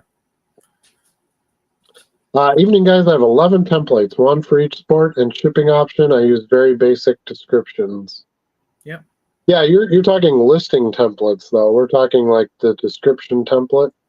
Well, he could be talking descriptions. I could see how someone would have a different, multiple description templates. Although, one for each sport. Why would you separate it out by sport? I didn't see an option in eBay to save multiple ones. So that would be new to me. But you said, you could keep it on Word and copy and paste it every time you wanted to use it or something. Right. Yeah, I just hit the AI button and then go with that.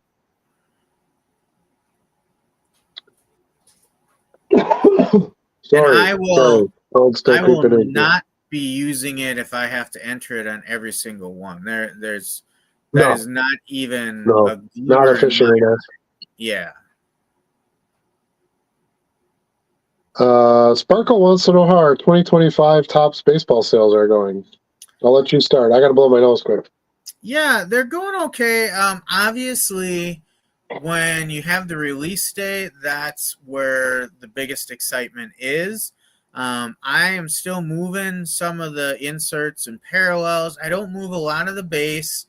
In fact, I actually I put a complete set of base together too that I'm trying to sell as a lot or a complete set. I haven't been able to move that yet.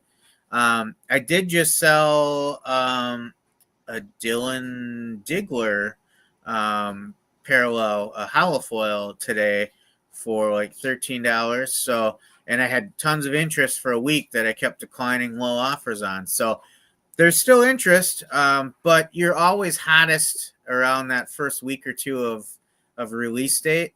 And then I tend to see it slow down into a more kind of a normal pace. Yeah, I was pretty fortunate. I was able to get a lot of it on like the day of and following up with the day after, and I sold a ton of it right away, even some base. Yeah. Especially the big name base. All the Judges are gone, all the Otanis are gone, Right. all those guys. Skeens, I pulled a ton of Skeens for some reason. I pulled probably like 10 copies of every different insert and card that he had, and that stuff's all gone. So I think the key stuff was fine. It's such a big set, and there's just so much, not as attractive stuff in it as as you would think, right? It's still just a flagship product. So I'll tell you, those ASG sets have done way better for me than any of the 2025 Topps baseball. Yeah, you really hit a home run with that stuff. Yeah.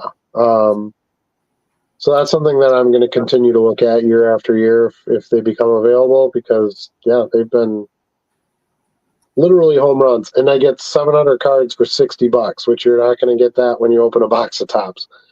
700 cards plus the 5 variation exclusive cards. So a big name, and they're all big name players. So easy sales that way. But yeah, it was fun. I had a good time opening it. It felt like it took forever for some reason. Like we had so many packs to open. I actually don't have that much fun opening packs. To me, I just want to get this done and then get them listed. I don't know. I'm an old guy that way, I guess. But yeah, I like the design. The card quality is there. It's a good typical Topps release. Some cool inserts, some cool parallels.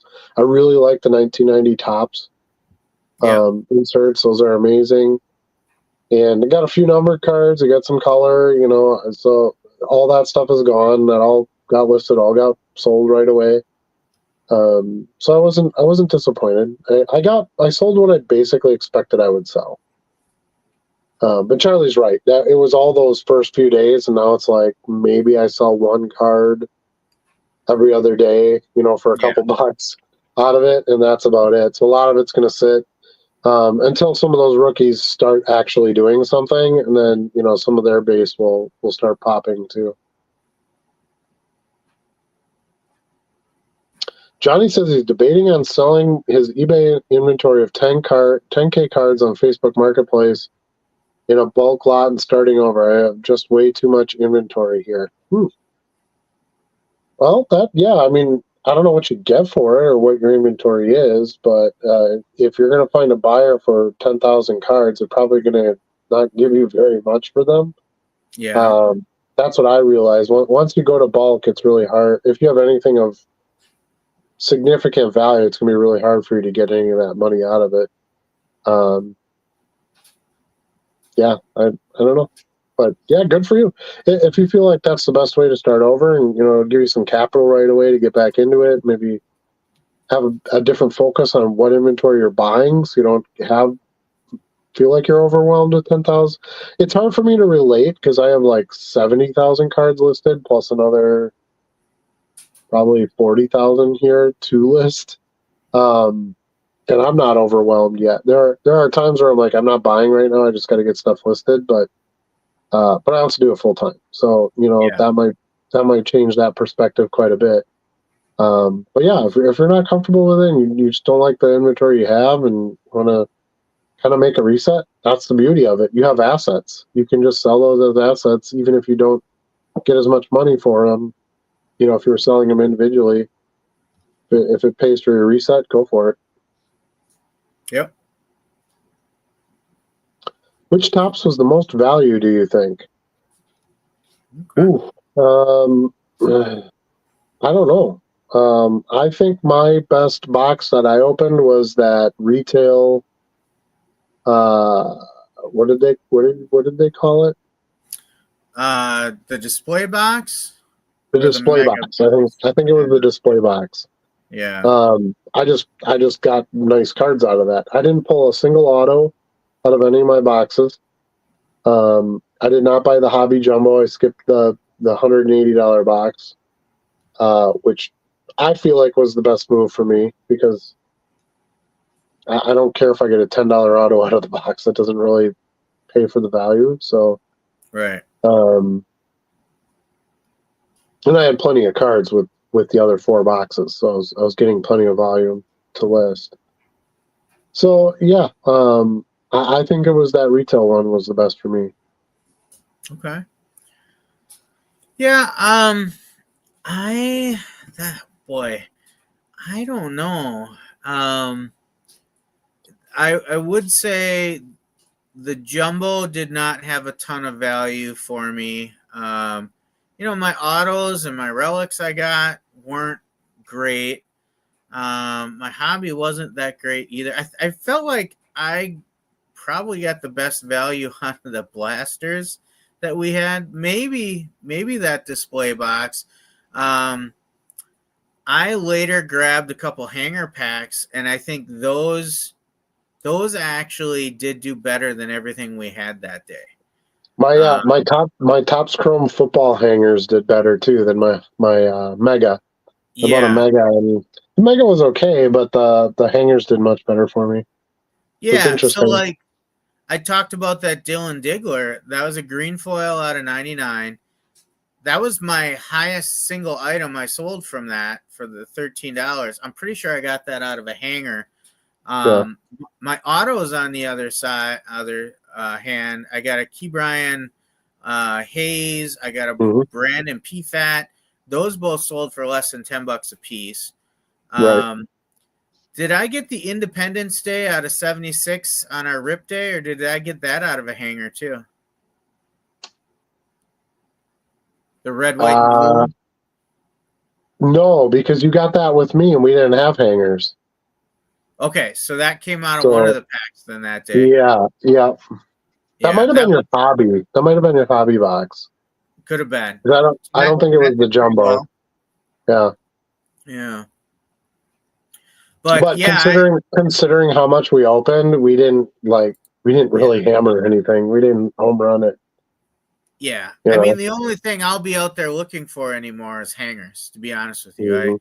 Maybe a blaster now and then to get isn't that where the Diamante foils are? Yeah, Diamantes. But the hangers are where I was getting better foils and stuff. Yeah, and I'm pretty much done with that product. I doubt I will buy anymore unless, somebody really breaks out and, rookie chase type stuff or something. But nah, it's enough. I got enough, so I'm good. And even at that, I have base of all the rookies, so. Yeah. I think the hangers are where the Diamantes were, because we had blasters that first day, and we didn't have any. Oh, that's right. We did have a blaster. Yeah, we did have a blaster. You're right. Yeah. Hangers by far have the best value. Yeah, I tend to agree. Although, like I said, my retail, the one where you would fold the flap down and you could buy the packs out of it, that retail. Yeah, retail the display box. Yeah. That one did really well for me, and those weren't that expensive. I think it was like $65 for that box. Yeah, we got it was a lot of packs. cheaper than the Mega. Yeah. And like $25 cheaper than the hobby. Yeah. And I did really well with that, and I got a lot of nice cards. And to me, the advantage to the hobby over that would be the Mojo pack or the silver pack or whatever the heck you want to call it. Which those, of course, did well. Right. And I did pull a numbered card out of, Hall of Famer numbered card out of that. That helped. Yeah. My silver pack sales. But yeah, outside of that, I felt like the real value was in that retail. And then the hangers, as we found out after. Yeah. All right. Let's we don't have a ton of time left, but do you want to do some hobby or no? Or do we want to save that for another time? We could play a game of hobby or no. Yeah. Let's do it. So why don't you introduce what it is? I'm going to take a quick break. I got to blow my nose. I'll be right back. Yeah. So recently I got my hands on some Topps Chrome football and opened that puppy up. And rather than I actually prepared this for last week and we ran out of time, but rather than do a rip on YouTube, I thought, why don't we share what I got out of that box on the show here and collaboratively, interactively in the chat and with Adam and I, we can look at each card and decide, is there hobby on this? Or as we say here in Wisconsin, no. So we've got an episode of Hobby or No for you here tonight. Quick little rip through that. I think it was a value box or blaster, if you like to call it that, of Topps Chrome football. So let's take a look at what we've got here. And hopefully the technology works okay here. So we'll go ahead and get this kicked off. There we go. We'll take the chat down. So the question is going to be each player, hobby or no. And then as we move past it, I'll let you know what I thought by either a large cheer, a golf clap, or some boos. So Here we go. Do I get to play too? Yeah, you get to play. Of course you get to play. All right. Our first technical difficulties is coming up. So hold on a second here. There we go. Had to get where I could hit the play button. Let's play. Hobby or no?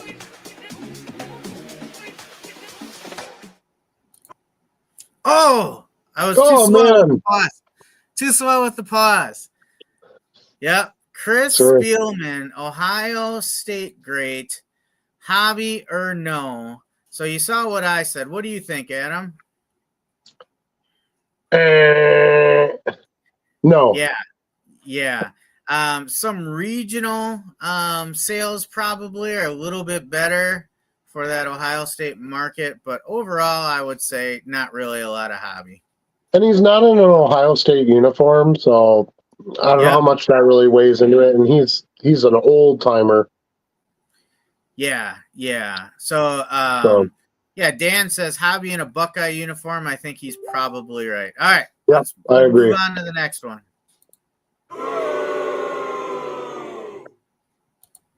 Oh, I got to get quicker with this pause. Josh Cribbs. I don't think that one's a surprise that I said no on that one. So he's a wide receiver, right? I had to check what he even does. Yeah, I mean, I'm no, of course. For me, the big thing is he plays for a team that sucks. He's not a number one wide receiver. I believe number ones are really the only slam dunk hobby. Yeah. Because they're not quarterbacks. But yeah, I'm definitely a no. He's not a big name. Like, you don't hear about him. His Twitter account's not on fire. Right. Good or bad. Sometimes bad press. Sometimes bad press helps hobby too. You know, he's not dating Taylor Swift. So he's got really none of the prerequisites, right?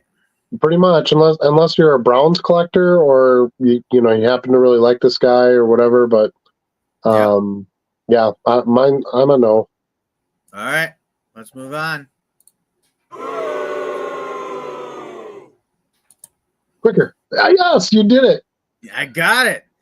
John Elway. Who's she?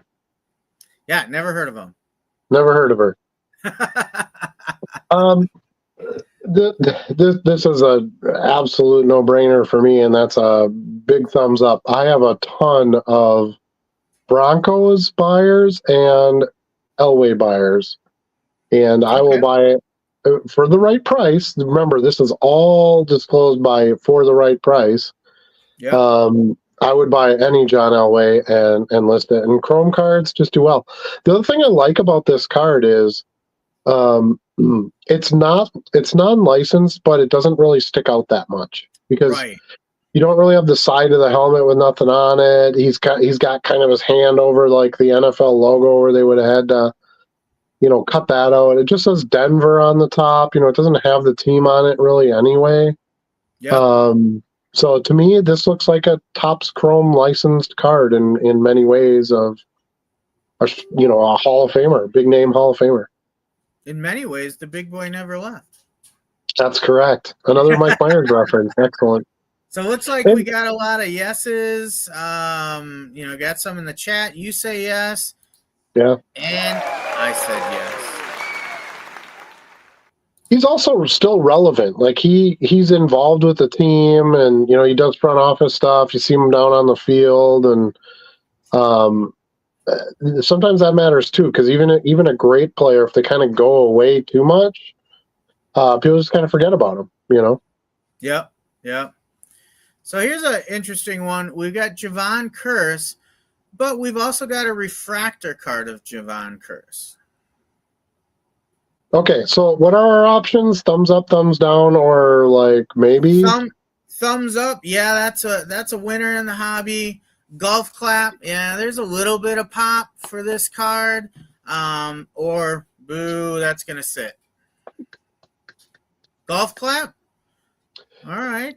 The reason I say first of all, it's a refractor, so that changes, everything right off the bat there. Mhm. But I saw some Javon Curse. I've had cards move of him. So I don't know. And again, I don't think it's as obvious a non-licensed card, which I think has some impact too. Yeah, I think you're right about that. And as I look at this card close up, I'm like, holy crap, look at this guy's biceps. Whoa, I don't want to get in the bar fight with him. Right. But let's see, we got a lot of no's in the chat. Max says freak was, but no. And Keith All gives it the golf clap. So, Max might be adjusting. He said we didn't know we were going by the card, and I probably didn't make that clear. But yeah, I mean the type of card has a little bit to do with it as well. Okay, that's true. That's true. Dan says Adam could sell a ketchup popsicle to a woman wearing white gloves. On a hot day in the middle of summer, you bet your ass I could. All right, so yeah, Max says meh, probably middle, so I would call that a golf clap. Let's see. Yep.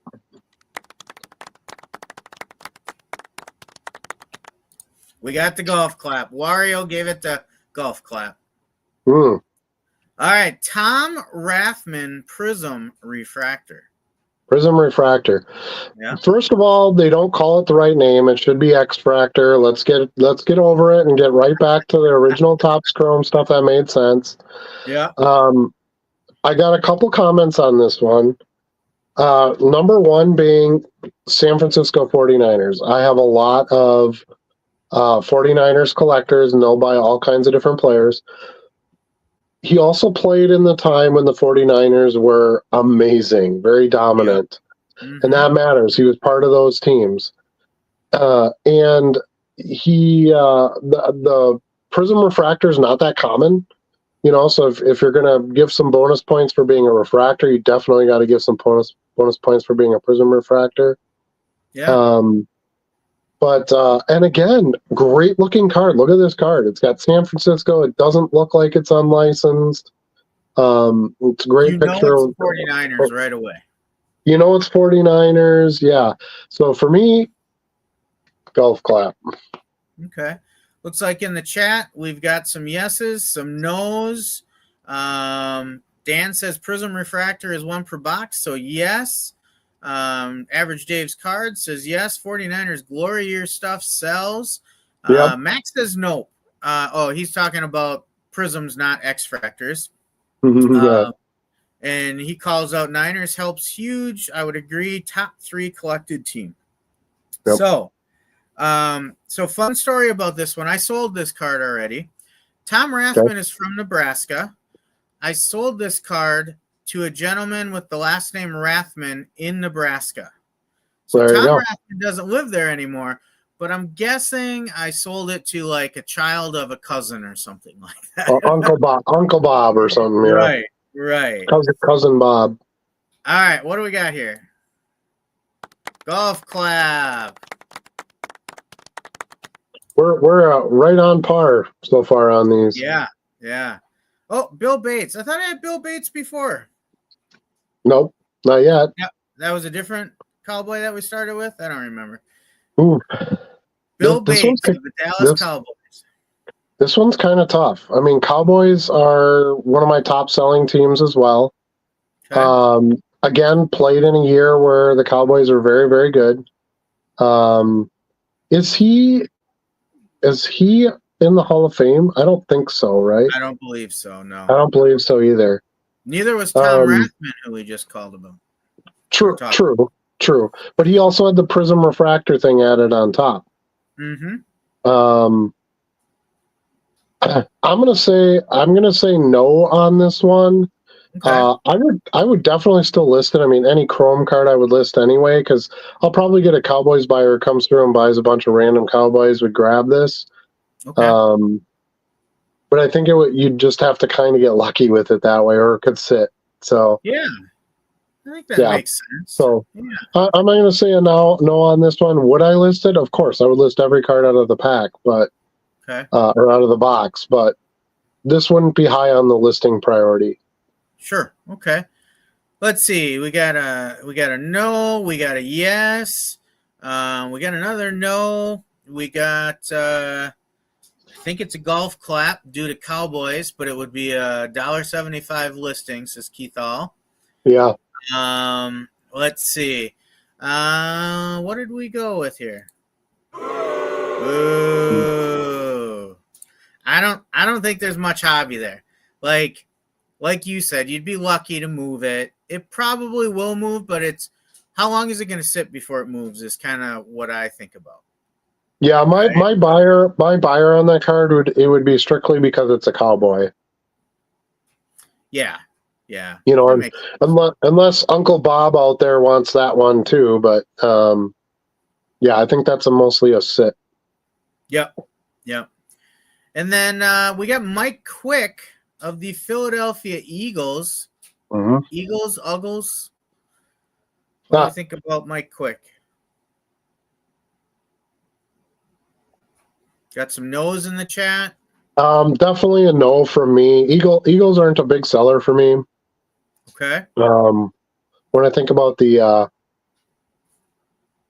team side of it, which is a big component, he was good. He was very good wide receiver. He didn't play in a time where the Eagles were particularly dominant. So I just don't see it. So yeah, I think Average Dave's got a good comment here. He says, no, you could spend $1 or $2 more and get his autograph. So right. He's probably right about that. Yeah. Max says yes if it's his only card, but he doesn't really know. I have vintage Mike Quick cards, and I've sold one or two here or there. They're not like a fly off the store shelves type of thing, but yeah, he has some fans and stuff, and the Eagles definitely have some fans, but I don't see this being like list it today, sell it tomorrow type of card by any measure. Yeah, we got the boo. Eric Dickerson. Oh. A base chrome Eric Dickerson with the Rams. All right. I'm going to have to go golf clap on this one. Okay. Eric Dickerson does have an amazing accomplishment in his career that I think he still leads. He still holds the record for most yards in one season, right? It hadn't been broken yet.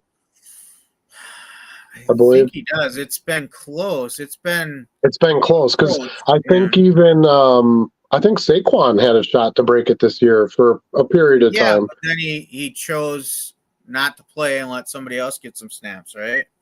Exactly. I do have buyers for Eric Dickerson. I sell 80s Eric Dickerson cards. He's kind of got that unique look with his goggles, so you can people kind of remember him from that when he was with the Colts.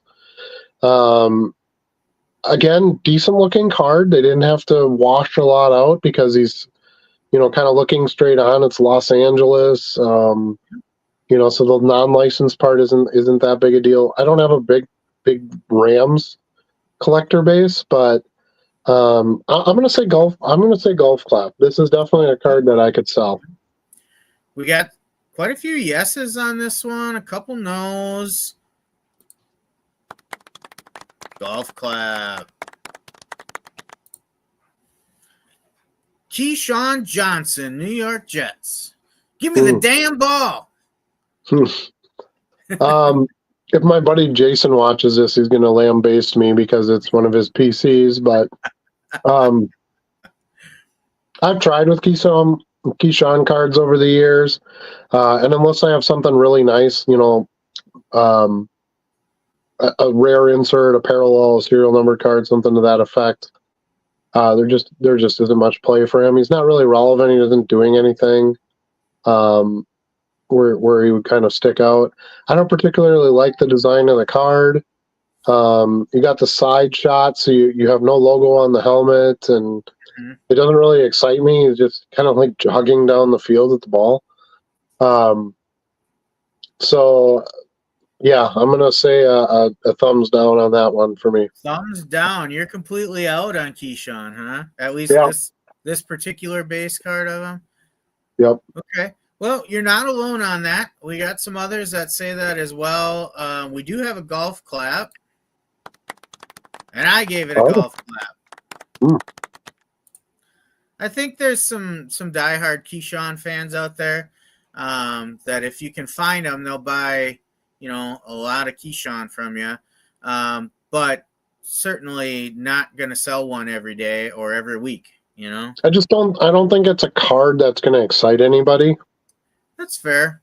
So Yeah. when you have a player that doesn't sell well, but you can add something on top of it, a refractor, a cool insert, or a neat photo, if it was him sitting in a race car on his free time or a turkey hunter, right? Yeah. I just don't feel like there's enough there to entice a buyer to buy that base card. There wouldn't be a lot of. You said before you'd It list is. pretty much any chrome. I would list that card, but I would not expect to sell it fast. Okay. All right. So Fair enough. All right, we got Ruke Orahoro, if I'm saying that right. Rookie card for the Atlanta Falcons. So now we're talking about draft pedigree. What's his opportunity in Atlanta? What's the future outlook that we think we'll see? no. We got a thumbs down from Adam. So I think you guys have been watching me long enough. This isn't really my thing. Long shot rookies. I can't stand them. When I go to a quarter box and the whole quarter box is full of junk name rookies, I'm out of there.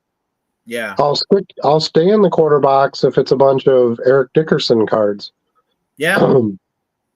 So it doesn't entice me to buy. I don't think it would entice anybody else to buy. The Falcons aren't very good. There's nothing really exciting about the card. Other than it's a rookie, a first year card. I don't think that holds a lot of water unless the player matters. There's a lot of junk rookie cards out there, so I'm a thumbs down on that one. Yeah, and it looks like we got a number of other no's, and Max gave it a golf clap. Let's see, what did we do? Boo! Yeah, I didn't like that one either.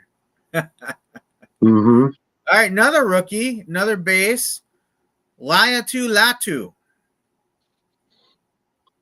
All right. I think this guy is going to be pretty good. I think he was pretty good last year in his rookie season. The Colts are making some moves in the offseason that could be better this year. I think Anthony Richardson, needs some improvement, but I think he could get there. So I think they could be more competitive. I'm going to say golf clap on this one just because I feel like I have sold some Latu cards, so okay. I feel like there's a few buyers out there. How long will that last? I don't know.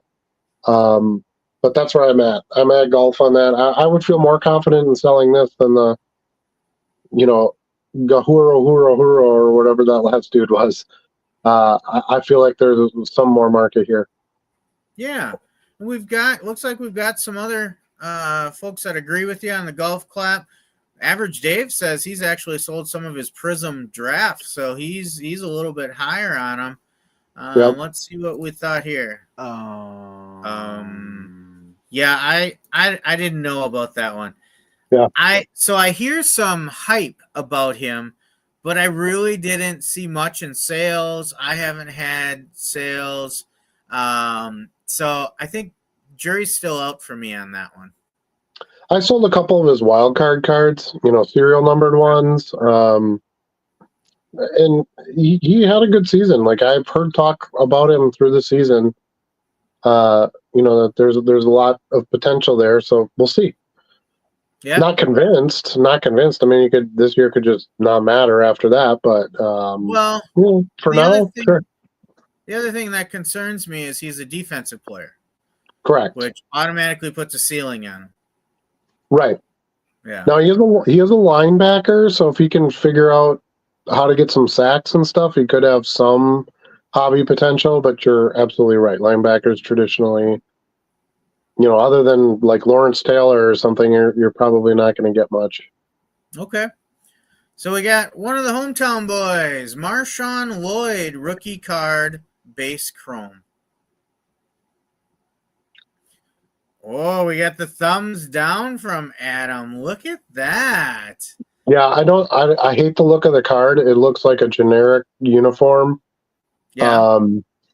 He's a rookie, but is he a running back? An actual running back? Yeah. I can't really see that. Yeah, he's a running back. I mean, Green Bay has Josh Jacobs, so this guy's not going to matter. I don't think they're going to be a big running team anyway outside of Josh Jacobs. I think, Green Bay has always been throw and then run. Has always kind of been the concept. I think he'll be here for a couple of years, and if that, and then it's not going to matter. Right. Right. So yeah, I think you make some really good points there. It looks like a lot of the chat agrees with you. Max is completely opposed, though. He says 100%. Says yes, 100%. So I don't. I guess my thing is, if you're outside the Green Bay area, if you're not a Packer fan, do you have much interest in this guy? no. Yeah, that's what I said too. Yeah, I'm not a Packer fan, so it's probably easier for me to separate some of that. No, that does matter a little bit. Like we've talked about some of these other teams, Cowboys sell well, 49ers sell well. Packers sell really well. Yeah. And that's not just locally. I mean, I sell Packer cards all over the country. So that does potentially give it a little bit of bonus points, but not enough where it comes up from a no-go. Yeah. Yeah, absolutely. Well, we got another rookie base. Talisi Fuaga. No. Okay. Never heard of the guy. Plays for the Saints, which I don't have other than Drew Brees, I don't have a big buying group for. He's a offensive tackle, is that right? Yeah, offensive tackle. So probably the least collected position in the entire NFL. Who the Fuaga is this? That's funny. Yeah, so the card isn't exciting. I mean, it's like him just standing there. I mean, I don't know how exciting you can make an offensive tackle card anyway, but nah. Look at the Samoan tat, though.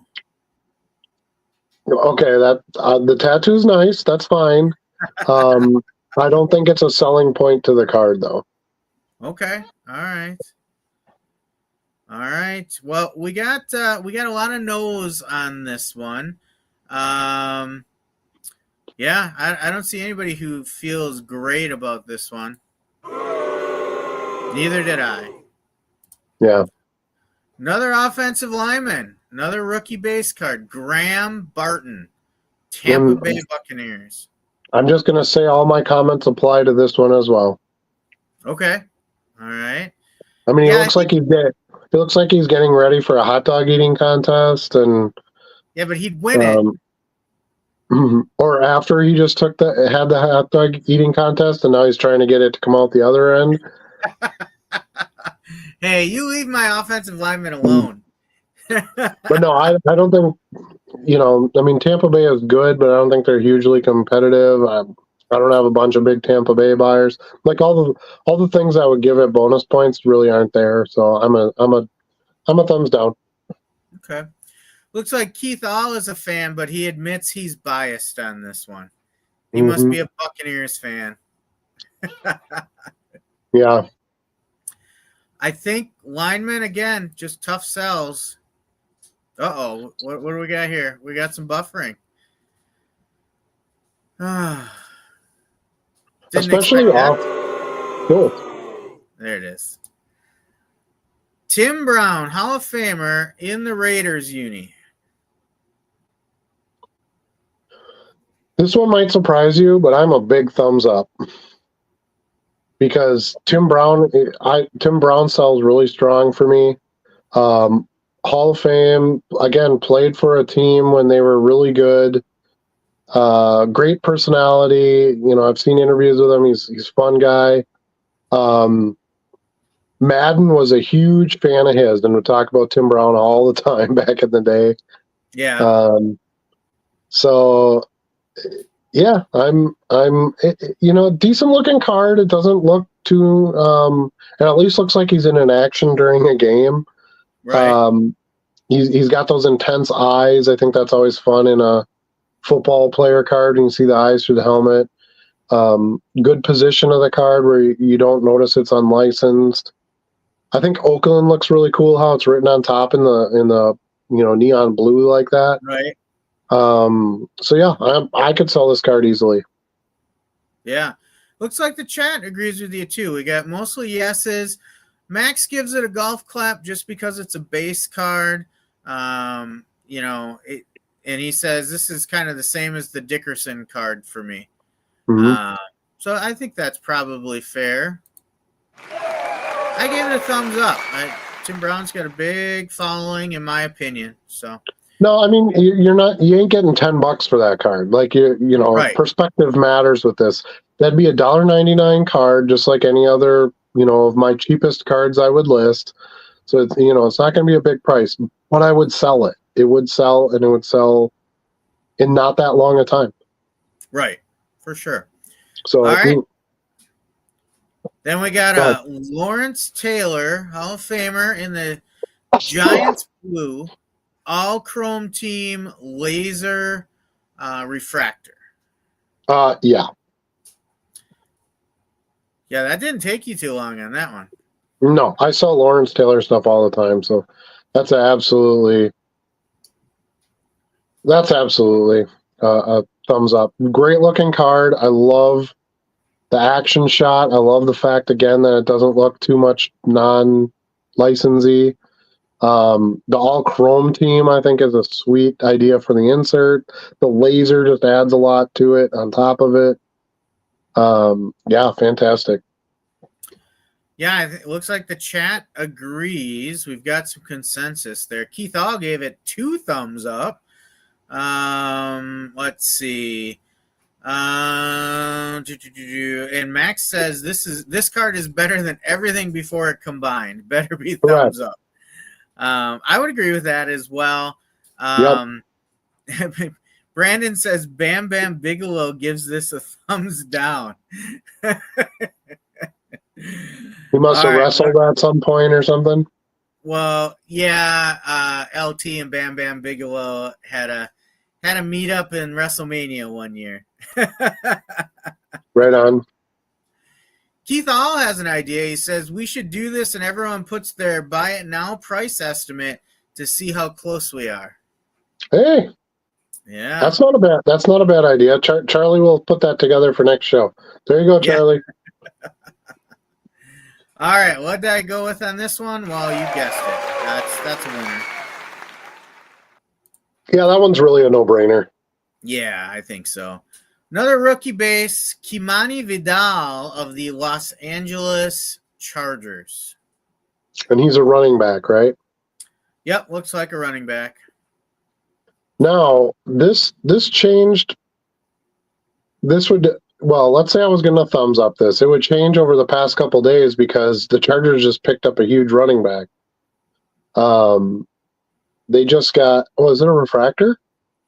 Yeah, actually I didn't call that refractor. out. Okay. Yeah, you can see it along the border. There's some color there. But didn't they just pick up Najee Harris? I don't know about that.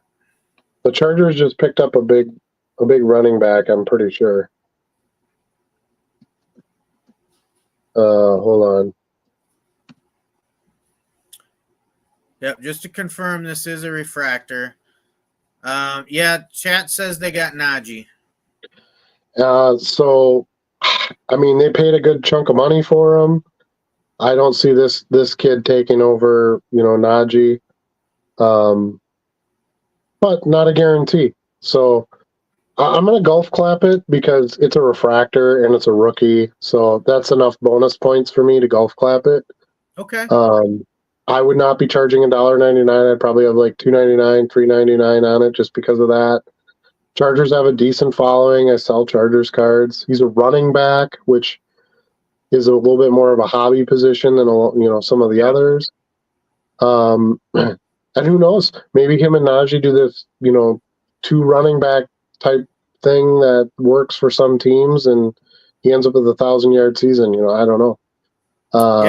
So I'm gonna say golf clap.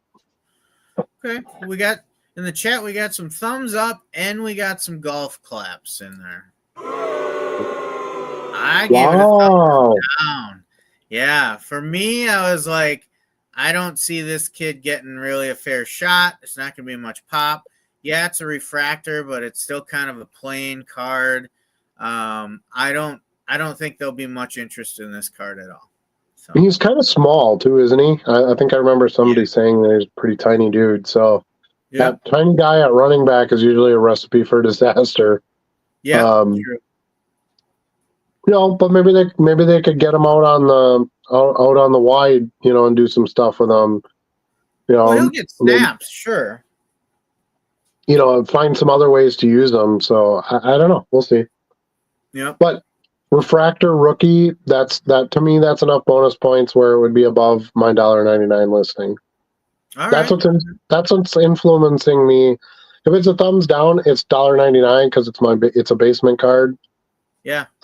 Basement priced card, and then anything above that changes it from there. Okay. Well, now we got Seawood, Charles Woodson, Hall of Famer in the Green Bay Packers uni and the all-chrome team insert, but it is the base insert. I never heard of him. Never heard of him. He makes pretty good whiskey. Yeah, he does actually. You're right. Yeah, I mean, I think when it comes to stuff like this where it's inserts of Hall of Fame players, it's kind of a no-brainer, right? I mean, yeah. And I sell a lot of Woodson cards, and that's not just because I'm in Green Bay. So the hobby is there for me. I'm not a particularly large fan of the card. I like the design. I like the shot, but just a lot of yellow helmet, and that's kind of hard with the non-licensed stuff. But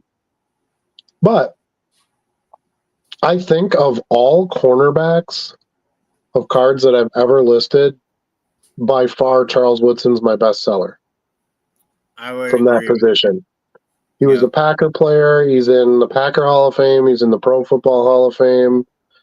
Did a lot for his community. People seem to like him.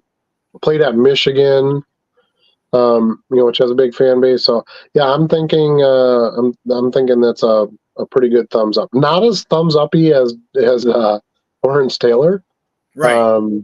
But this is a good card, and I would sell it pretty quick. Okay. Looks like we got a lot of yeses in the chat as well. Keith All says thumbs up insert of a legend, but Max says no. Max is the one dissenting opinion on this one. So curious what Max's rationale is on that one. What did I go with? Golf clap. I wish I could say it's more. See, I'd be better than $1.99 listing that card. I would list it for more than that. So to me, that takes it above golf clap. Okay. All right. Because we're still talking about hobby here. Can you sell this card, and can you sell it quick, and can you sell it for a decent price? Can you get your money out of this thing? Yeah. I know I could on a card like that. I've sold enough of those. Yeah, for me, I think the golf clap represents something I'm gonna sell in that $1.99 to $2.50 range, and I'm not gonna sell one regularly. Now, I agree with you. I sell more Charles Woodson than any other cornerback I list, but that still isn't a lot, right? Right. Yeah. So. All right, we got a Chris Jenkins rookie future stars. Is this a refractor or just the base? version? It is the base. It is not a refractor. Well, Okay. I don't know. I see a little bit of color there, but I feel like I remember when I got this one out, I remember having this discussion with myself. I don't think it was the refractor. Okay. And some inserts from Topps are all refractors too, so that sometimes doesn't even matter. Right. That's a good point. I hate it that they do that. It drives me nuts. And they need to write, if it's a refractor, they need to write that on the damn back of it on every card, not just like, oh, this type of refractor we'll put it on here, but this type we won't. Okay, grumpy old man. I don't get those decisions. Upper Deck needs to have a TED Talk with all these guys. Yeah, I love what Upper Deck. And show them what to do with parallels. It's not that complicated. Yeah. All right. Oh, and Brandon says that right here. It's not listed as a refractor, but they have a refractor finish. So there you go. Yeah, I think that's how this one is. And it's not so they're all refractors. Refractor, right? Like This is a pretty good image of the real card, and there's just little spots where you really see color. Yeah. All right. There's lots of problems with this card. It's an insert, but honestly, with rookies, inserts aren't as good as like their base card rookie. Is more desirable. So in a way, I actually think that hurts this rookie that it's actually an insert. Future Stars is a slightly desirable. They've done Future Stars designs forever. It has some fans, not like rookie cups, but still some fans. But this guy's alignment, no one's going to care about. The picture of the card is terrible. It looks like the most generic football uniform I've ever seen. Like, that looks like a football uniform you'd see on like an 8-year-old and playing in his backyard, you know? Yeah. I understand they can't show a lot of the logos. I get all that, but they can put some effort into at least make it look like something. He doesn't even look like he's on the right team. That looks like a Browns uniform and he plays for the Bengals. Yeah. So Bengals, good team, great team. And many would argue that their line sucks. Well, this guy's part of it. So I don't know. I feel like I need to golf clap it just because it's a rookie and it's an insert, and it has some bonus points from that. Yeah. But could I sell this fast? Could I even sell it for more than $1.99? I don't know. I'm gonna say thumbs down on this one for me. Thumbs down. Okay. Yeah. We got a lot of golf claps on this one, but you're going with the thumbs down. I was borderline golf clap, but no, I'm gonna go thumbs down. Yeah, I think you made a good point about with rookie cards, the base a lot of times is a more desirable card than an insert. And then, of course, parallels are what a lot of people are hunting for, right? There's exceptions to that rule. If it's a really banging card, like a downtown, right? A rookie downtown, or some really cool die cut or some special picture of the player, or it's, whatever. But this isn't that. So yeah. No. What did I go with? Ooh. And I think this is our last card of the day. Bo Nix, Future Stars, rookie card. So, Bo Nix is an obvious thumbs up. Had a great rookie season. Denver's pretty good. There's a lot going into this next season, hype-wise for him, I think. Again, I don't love the card. It's not. I'd rather see a base refractor rookie than this Future Stars. Doesn't really look that much like a Denver uniform. So again, we kind of go back to that with the unlicensed part of it. But you can't deny the Bo Nix angle to the card. That matters, right? So yeah. Obviously it's going to have good value, so if you're looking at it just from perspective of, am I going to get any money back out of this box? Well, this is probably it right here. So, yeah, I would say right now, because I think going into next season, he's going to be somebody people want to buy. I think it's got to be a thumbs up. Okay. All right. Looks like we got a lot of consensus on that. We got a yes, big thumbs up, believe. I like it, Brandon. I know what you're stepping in there. Max says, what I'm gathering here is just don't buy Topps Chrome Football. Dan says, no-brainer on this one. Max says, best card you put up. Keith All, double thumbs up. Sparkle says, huge yes. Max is predicting a huge regression this year. What did I go with on this card? Yeah, I think this is the best card of the blaster as well. And by quite a bit. I was pretty hyped about that LT laser parallel. But I think this card beats it easily. Well, and out of my mega box, I pulled a Bonix all etch refractor rookie.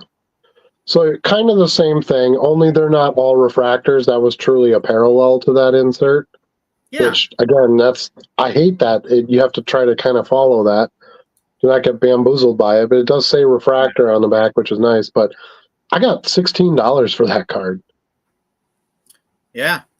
So, I mean, and it sold instantly, within a day or two. So, if you're just coming at it from that angle, I think you can't go less than a thumbs up on it. To Max's point about just don't buy Topps Chrome Football, I think that this is just kind of a fun way to see these players on a Topps Chrome product, and it's not like the real deal as it will be in a couple of years when they actually have the license. So you have to kind of look at this as like a kind of a Topps composite type product, right? Where it's sort of a teaser to what Topps can do with a football product in the future. And I think that's fine. And they were pretty affordable. I paid $52, I think, for my Mega. So, and I got, a couple numbered card or unnumbered card, I think. Got a few refractors. I got a couple prism fractors. Some good Hall of Famers in there. I had an Irving Fryer base card and it sold instantly. So there are buyers that want this Topps Chrome, unlicensed products, and that's what matters to me is that I'm going to have a buyer. I would agree with you on that one. So now to go to Keith All's idea before, what do we list that Bonix at? Well, I got $16 for mine, which was a true parallel because there is a base all etch rookie and a refractor all etch. You know what I'm talking about when I say all etch? They're those really bright colored cards, Yeah, it's got like the neon green football kind of coming through the yellow background or whatever. Too. Yeah. So I don't think you could do as well with this card as that one did, just because of those parts of it. I'd say $12 maybe. Okay. I haven't comped it. I don't know what they go for, but I would think that would probably be just comparing it to my sale, which I did sort of comp. I don't know. I don't really comp. I know what I want out of something and I just sell it for that. But So now if you really wanted to push it or you were willing to sit on it, thinking that there was going to be a chase for him, before the next season, you could maybe ask 16 to 18 then, and then you'd have to sit on it or maybe look at some offers from there. But I think if you wanted to sell it like tomorrow, I would think $12 or so would be about where you could land. Interesting. All right. And what about that Lawrence Taylor, the laser all chrome team Lawrence Taylor? For like a sales price? Yeah. Are those rare? Are those laser parallels rare? I don't think they're extremely rare. They're pretty common parallel insert, I think. Because I think it's I think that's a blaster exclusive parallel, isn't it? Could be. Yeah. Yeah. So you probably get like you got one in your box, right? That was the only one that was the laser. Correct. Yeah. Okay. That's the only laser I've pulled on it, but I only opened like 2 boxes. I would probably ask $7.99 for that card. Yep, just because it's a great insert, it's a good shot of him. It's Lawrence effing Taylor. The laser parallel. You know what? When I see the laser parallel with that card, you know what it makes me think of? Beam Team. Do you remember the old Beam Team? Yeah. 90s Beam Team cards with Jordan and stuff? Had that same kind of thing, where it was that silvery border and then all the laser effects in it and stuff. And I think there's been some nostalgia dollars that could be tossed at it because of that. Yeah. But without comping it and seeing how it does, that's probably what I would ask. $7.99, maybe even $9.99, and sit on it and be willing to sit on it and see if you get some offers. So I'll share with you what I have it at. Did you sell it?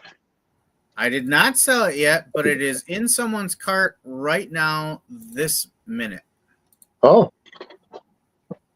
And you're probably going to be surprised what I have it listed for, and it hasn't sold yet. Okay. $4.99? $3.99. Oh, for the bow. For the bow. Yeah. Okay. $3.99 for the bow. That's in someone's cart, as you can see up here. Yeah. And $4.99 for the LT. Yeah. And I've had these out there for when did I list it? March 7th, I listed the LT, and 7th on the Bo Nix too. So I listed them both not quite a week ago, right? Yeah. Right. Yeah. I mean, some of us can get a little more money for our cards. I'm not not trying to boast, but I'm boasting.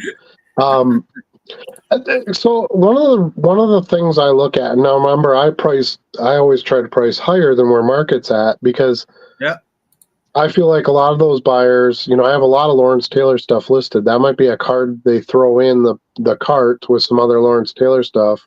Yeah. And as long as they buy enough, they could get it for half price.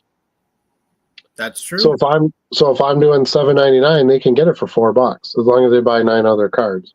Yeah. Do you see what I mean? So to me, I kind of priced it at both. Yeah, and you know that I tend to comp most of my cards, and Brandon in the chat mentioned comps are all over the place on that card. Right. Comps are on almost every card. I mean, because you have to look at who the seller is too. Like, a seller with 0 feedback sold this thing for $2. Well, I should be able to do better than that, right? Yeah. So it's hard. And then I don't just look at sold listings. I look at active listings too, and I say to myself, if I'm a buyer looking for this card, I don't want to be at the bottom, but I also don't want to see 100 cards priced significantly less than mine. So I try to find kind of a happy medium in there. So at the time I listed it, I thought $3.99 was probably the right place for it. And I think it would be hard for me to say, nope, that was wrong, because it hasn't sold yet. Right. Yeah. You just might not have hit the buyer yet. We're not in the best time to sell football cards. There isn't really. Bo Nix isn't on the trading block. Denver hasn't had a lot of juice. It's not like he got DK Metcalf all of a sudden, and he's got this great new weapon to throw to, or something like that, where maybe he hasn't gotten a new contract. There's really nothing to give him a spike right now. Yeah. And for as well as he played as a rookie, they didn't dominate. He didn't get to the AFC Championship game, or Super Bowl or something that would give him lots of off-season hype. So yeah, it's probably right. I think if he held it, he's got the draft stock. Right. Yeah. Draft equity. Yeah. If you kind of hold it a little closer to the season, or you had this a little closer to the season, it would sell right away. Yeah. Mine did. My all etch refractor, I got I think it was $16, 14 or 16. It was one of those two. Yeah. Mine sold in like a day. Yeah. So, I don't know. Now, if you're really listening to the details, you're probably scratching your head saying, "But Charlie, didn't you just say 2 minutes ago that Bo Nix was by far the best card you pulled out of there? Why would you have the LT priced $1 more?" Well, when I say Bo Nix was the best card in there, I'm not just talking purchase price. I'm talking about liquidity as well. So I would have thought that Bo Nix would have been gone in a couple days, especially priced at $3.99. The Lawrence Taylor, I pretty much figured I'd be holding that longer than the Bo Nix. So that's where I felt like Bo is by far the better card there, even though I priced LT a little bit higher. And again, I checked the comps, and that factors into it. But LT, I'm also willing to hold long-term to sell versus Bo Nix. Yep. You could be 3 games into the season, and he's going to be hurt and maybe never the same. Bo Nix is kind of speculative. LT, I know exactly what I have. Yeah, that's true. I mean, yeah, and that's why I stick to, for the most part, to those types of players. It's always done me very well. Right. I just looked up my all etch. I wasn't ignoring you. I was looking at. Yeah. I sold it for $12, and it was actually the checkerboard refractor, which I don't know if that's the X fractor or whatever. If those are, it's that's their version of it. Yeah. So there's a little added spice there for that too. Yeah. But for sure. And honestly, it's just a better looking card, and I do think that matters to some degree. Right. Yeah. Well, I think that was fun. I'm glad we did that. I enjoyed that. Me too. Yeah. Me too. Now I'm going to bed. Good night. I barely yawned. That must mean I was very entertained, so that's good. Yeah. The other feature we had for tonight, you would definitely be yawning in, because I know it's not your kind of entertainment. But right. We may have to push that one off to next time.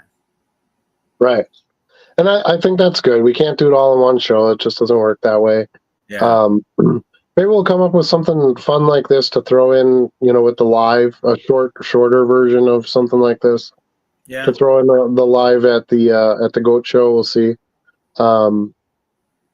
Maybe we'll hide a goat somewhere in our video feed, and you'll have to try to find the goat. I don't know. We'll see what happens. But yeah, it's thanks for everybody for playing and for participating. I think that was fun. Everything is better when you have people, not just me and Charlie talking. You don't need to hear that all night long. So yeah, and a couple things. So I'll tell you what. I'll give you a quick teaser for next week. We'll go over this. So have some questions ready. So here's your teaser for it.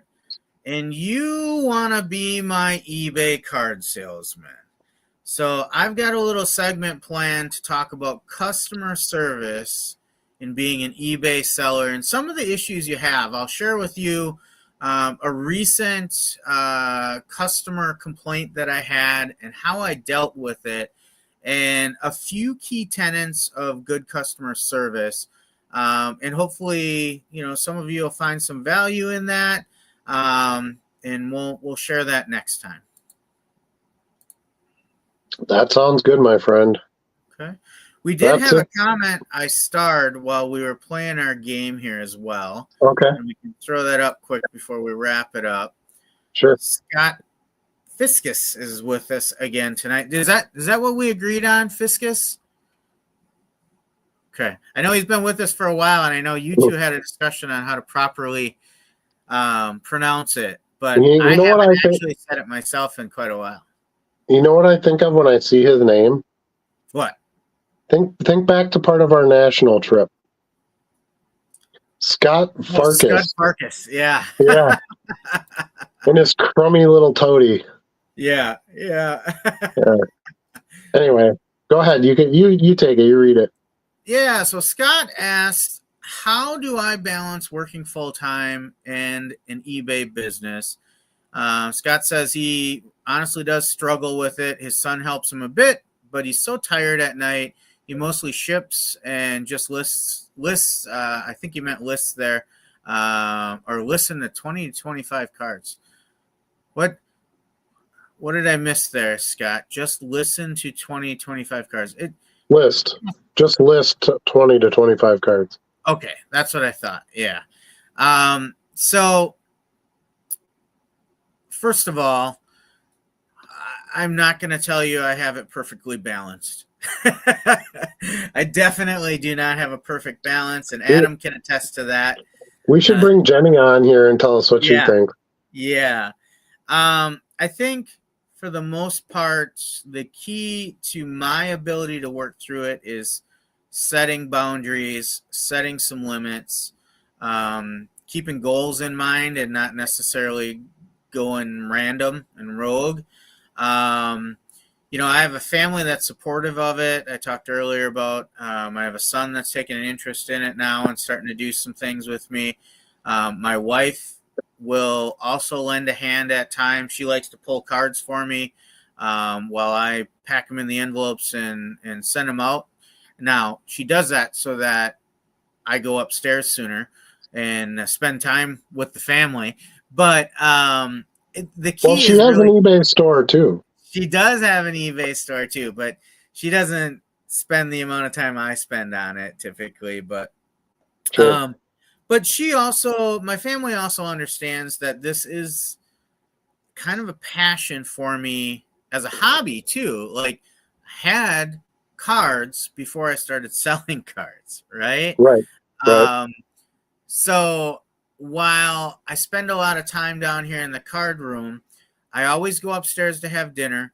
I always make sure I take some time to talk to the kids about school and maybe go outside and play in the street with them, shoot some hoops or throw the football around. When I notice that they really need it, I make sure that I make the time. So again, I just go back to, I think, setting those priorities and boundaries, being able to, read your friends and family and understand, I've probably been cooped up down there too long. And something I've learned at my day job for 25 years, we say this a lot of times, and I've been fortunate to have some managers that have reinforced this with me because I'm known for putting in long hours. But you just look at it and say, this is still going to be here tomorrow when I come back. And you go do what you got to do to balance your life. Now, it gets a little trickier in football season when I'm also spending quite a bit of time on a football field, coaching young men on how to play football, doing some, study work on my own as well. But the same principles apply. Just set some boundaries, have goals where you're not working randomly, and then keep things in perspective. And don't feel like listing 20 to 25 cards isn't enough. Like, that's fine. That's fine. I have days like that. I have 60,000 listings, but it took me like 5 years to do this, and I've been full time for like 2.5 years, or a year and a half, or I don't know, whatever. The time flies after a while. So, you might decide later on, this is all I want to do. Like, this is enough. Yeah. I like my job, or I don't want this creeping in too much to my personal life. It's just something I'm going to do on the side for fun, or you might say, hey, I'm out altogether, Right. So don't, if you put the hard pressure on you, your likelihood to succeed drops quite a bit. Not that you're not capable of doing it. It's just, that's just how it goes when something, can only bend so far before it has to break. So, try not to do that. I don't know what your other commitments in life are. This is a tough question to answer because if you're a single guy in an apartment working a full-time job, you probably do, you could probably put more hours in on cards than I do. I own a home, I own a business, I've got an elderly person living with me, I've got a spouse, I've got a kid who's active with stuff, I've got the card show, I've got the YouTube channel. Like there's 100 ways to stretch me out. Some days I only list 20 to 25 cards, Yep. You just like anything in life, you gotta, like Charlie said, you gotta put the right amount of attention in the right spots, and if that's all you can do, then that's all you can do. It'll be there tomorrow. The cards to list will still be there tomorrow. Yep. My other suggestion would be to try to find efficiencies. So if you're like, well, I'm not doing enough, or I don't feel like I'm doing enough, I'm not putting enough into it, you don't necessarily have to spend more time on it. Maybe there's something you could do to make yourself more efficient. When you're shipping, do you have a thermal label printer? Do you have shipping supplies readily at hand? You have a spot in your house where it's set up and ready for you to do card stuff, so that you're not constantly, putting stuff in boxes and taking it back out, and things like that. If you could add some efficiency, that might help too, versus taking away more time. Yep.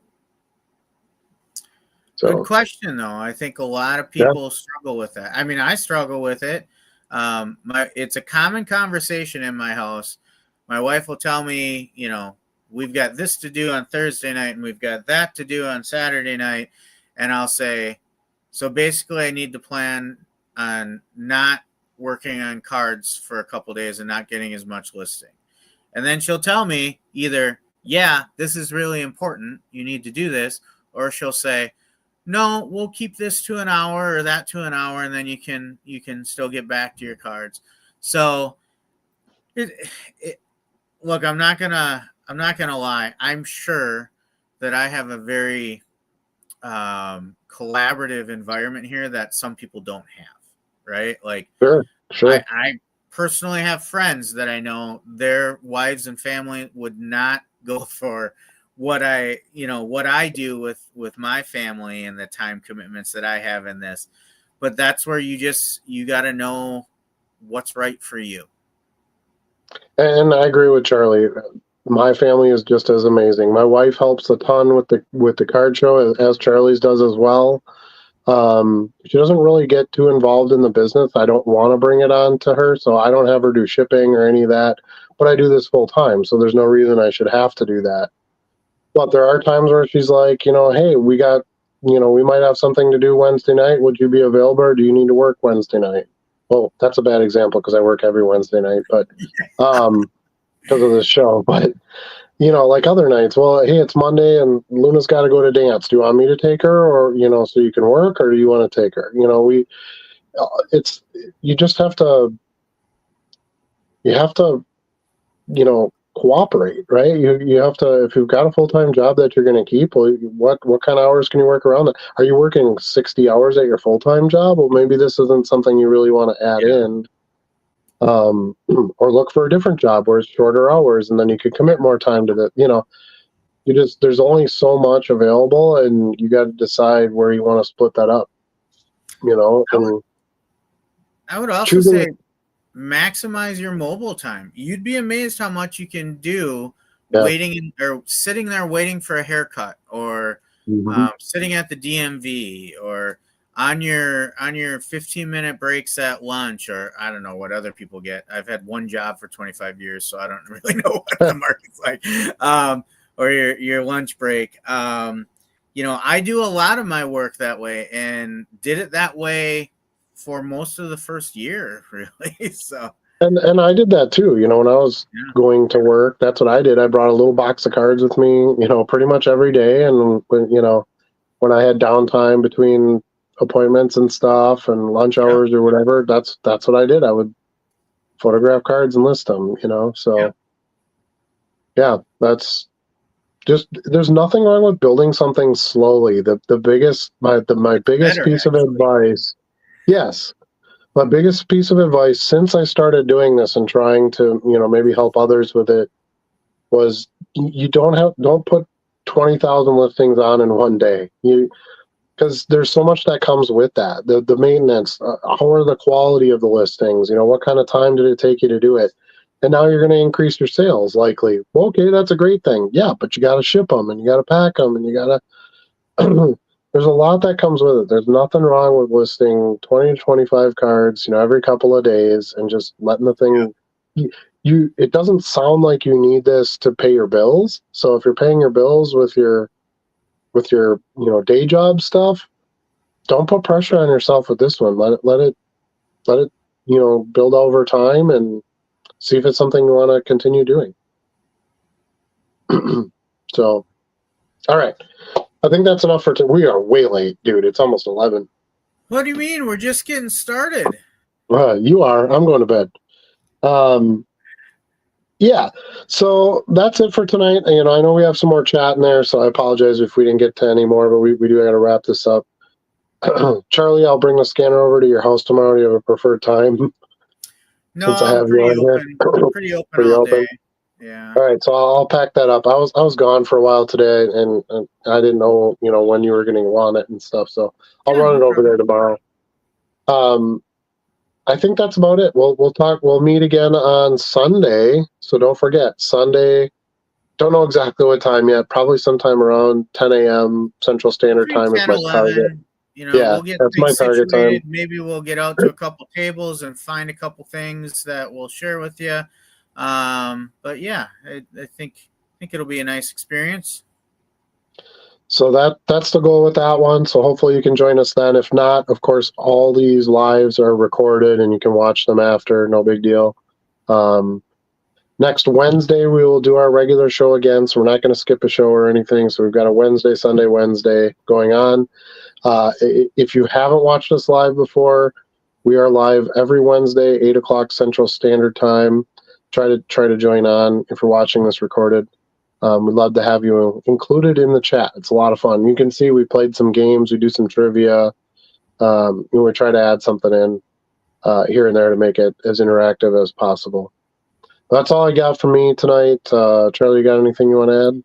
Just one thing. Don't forget, when you see the goat, we're talking about some of the greatest of all time. Remember, you can't sell what you don't list. We'll see you all on Sunday.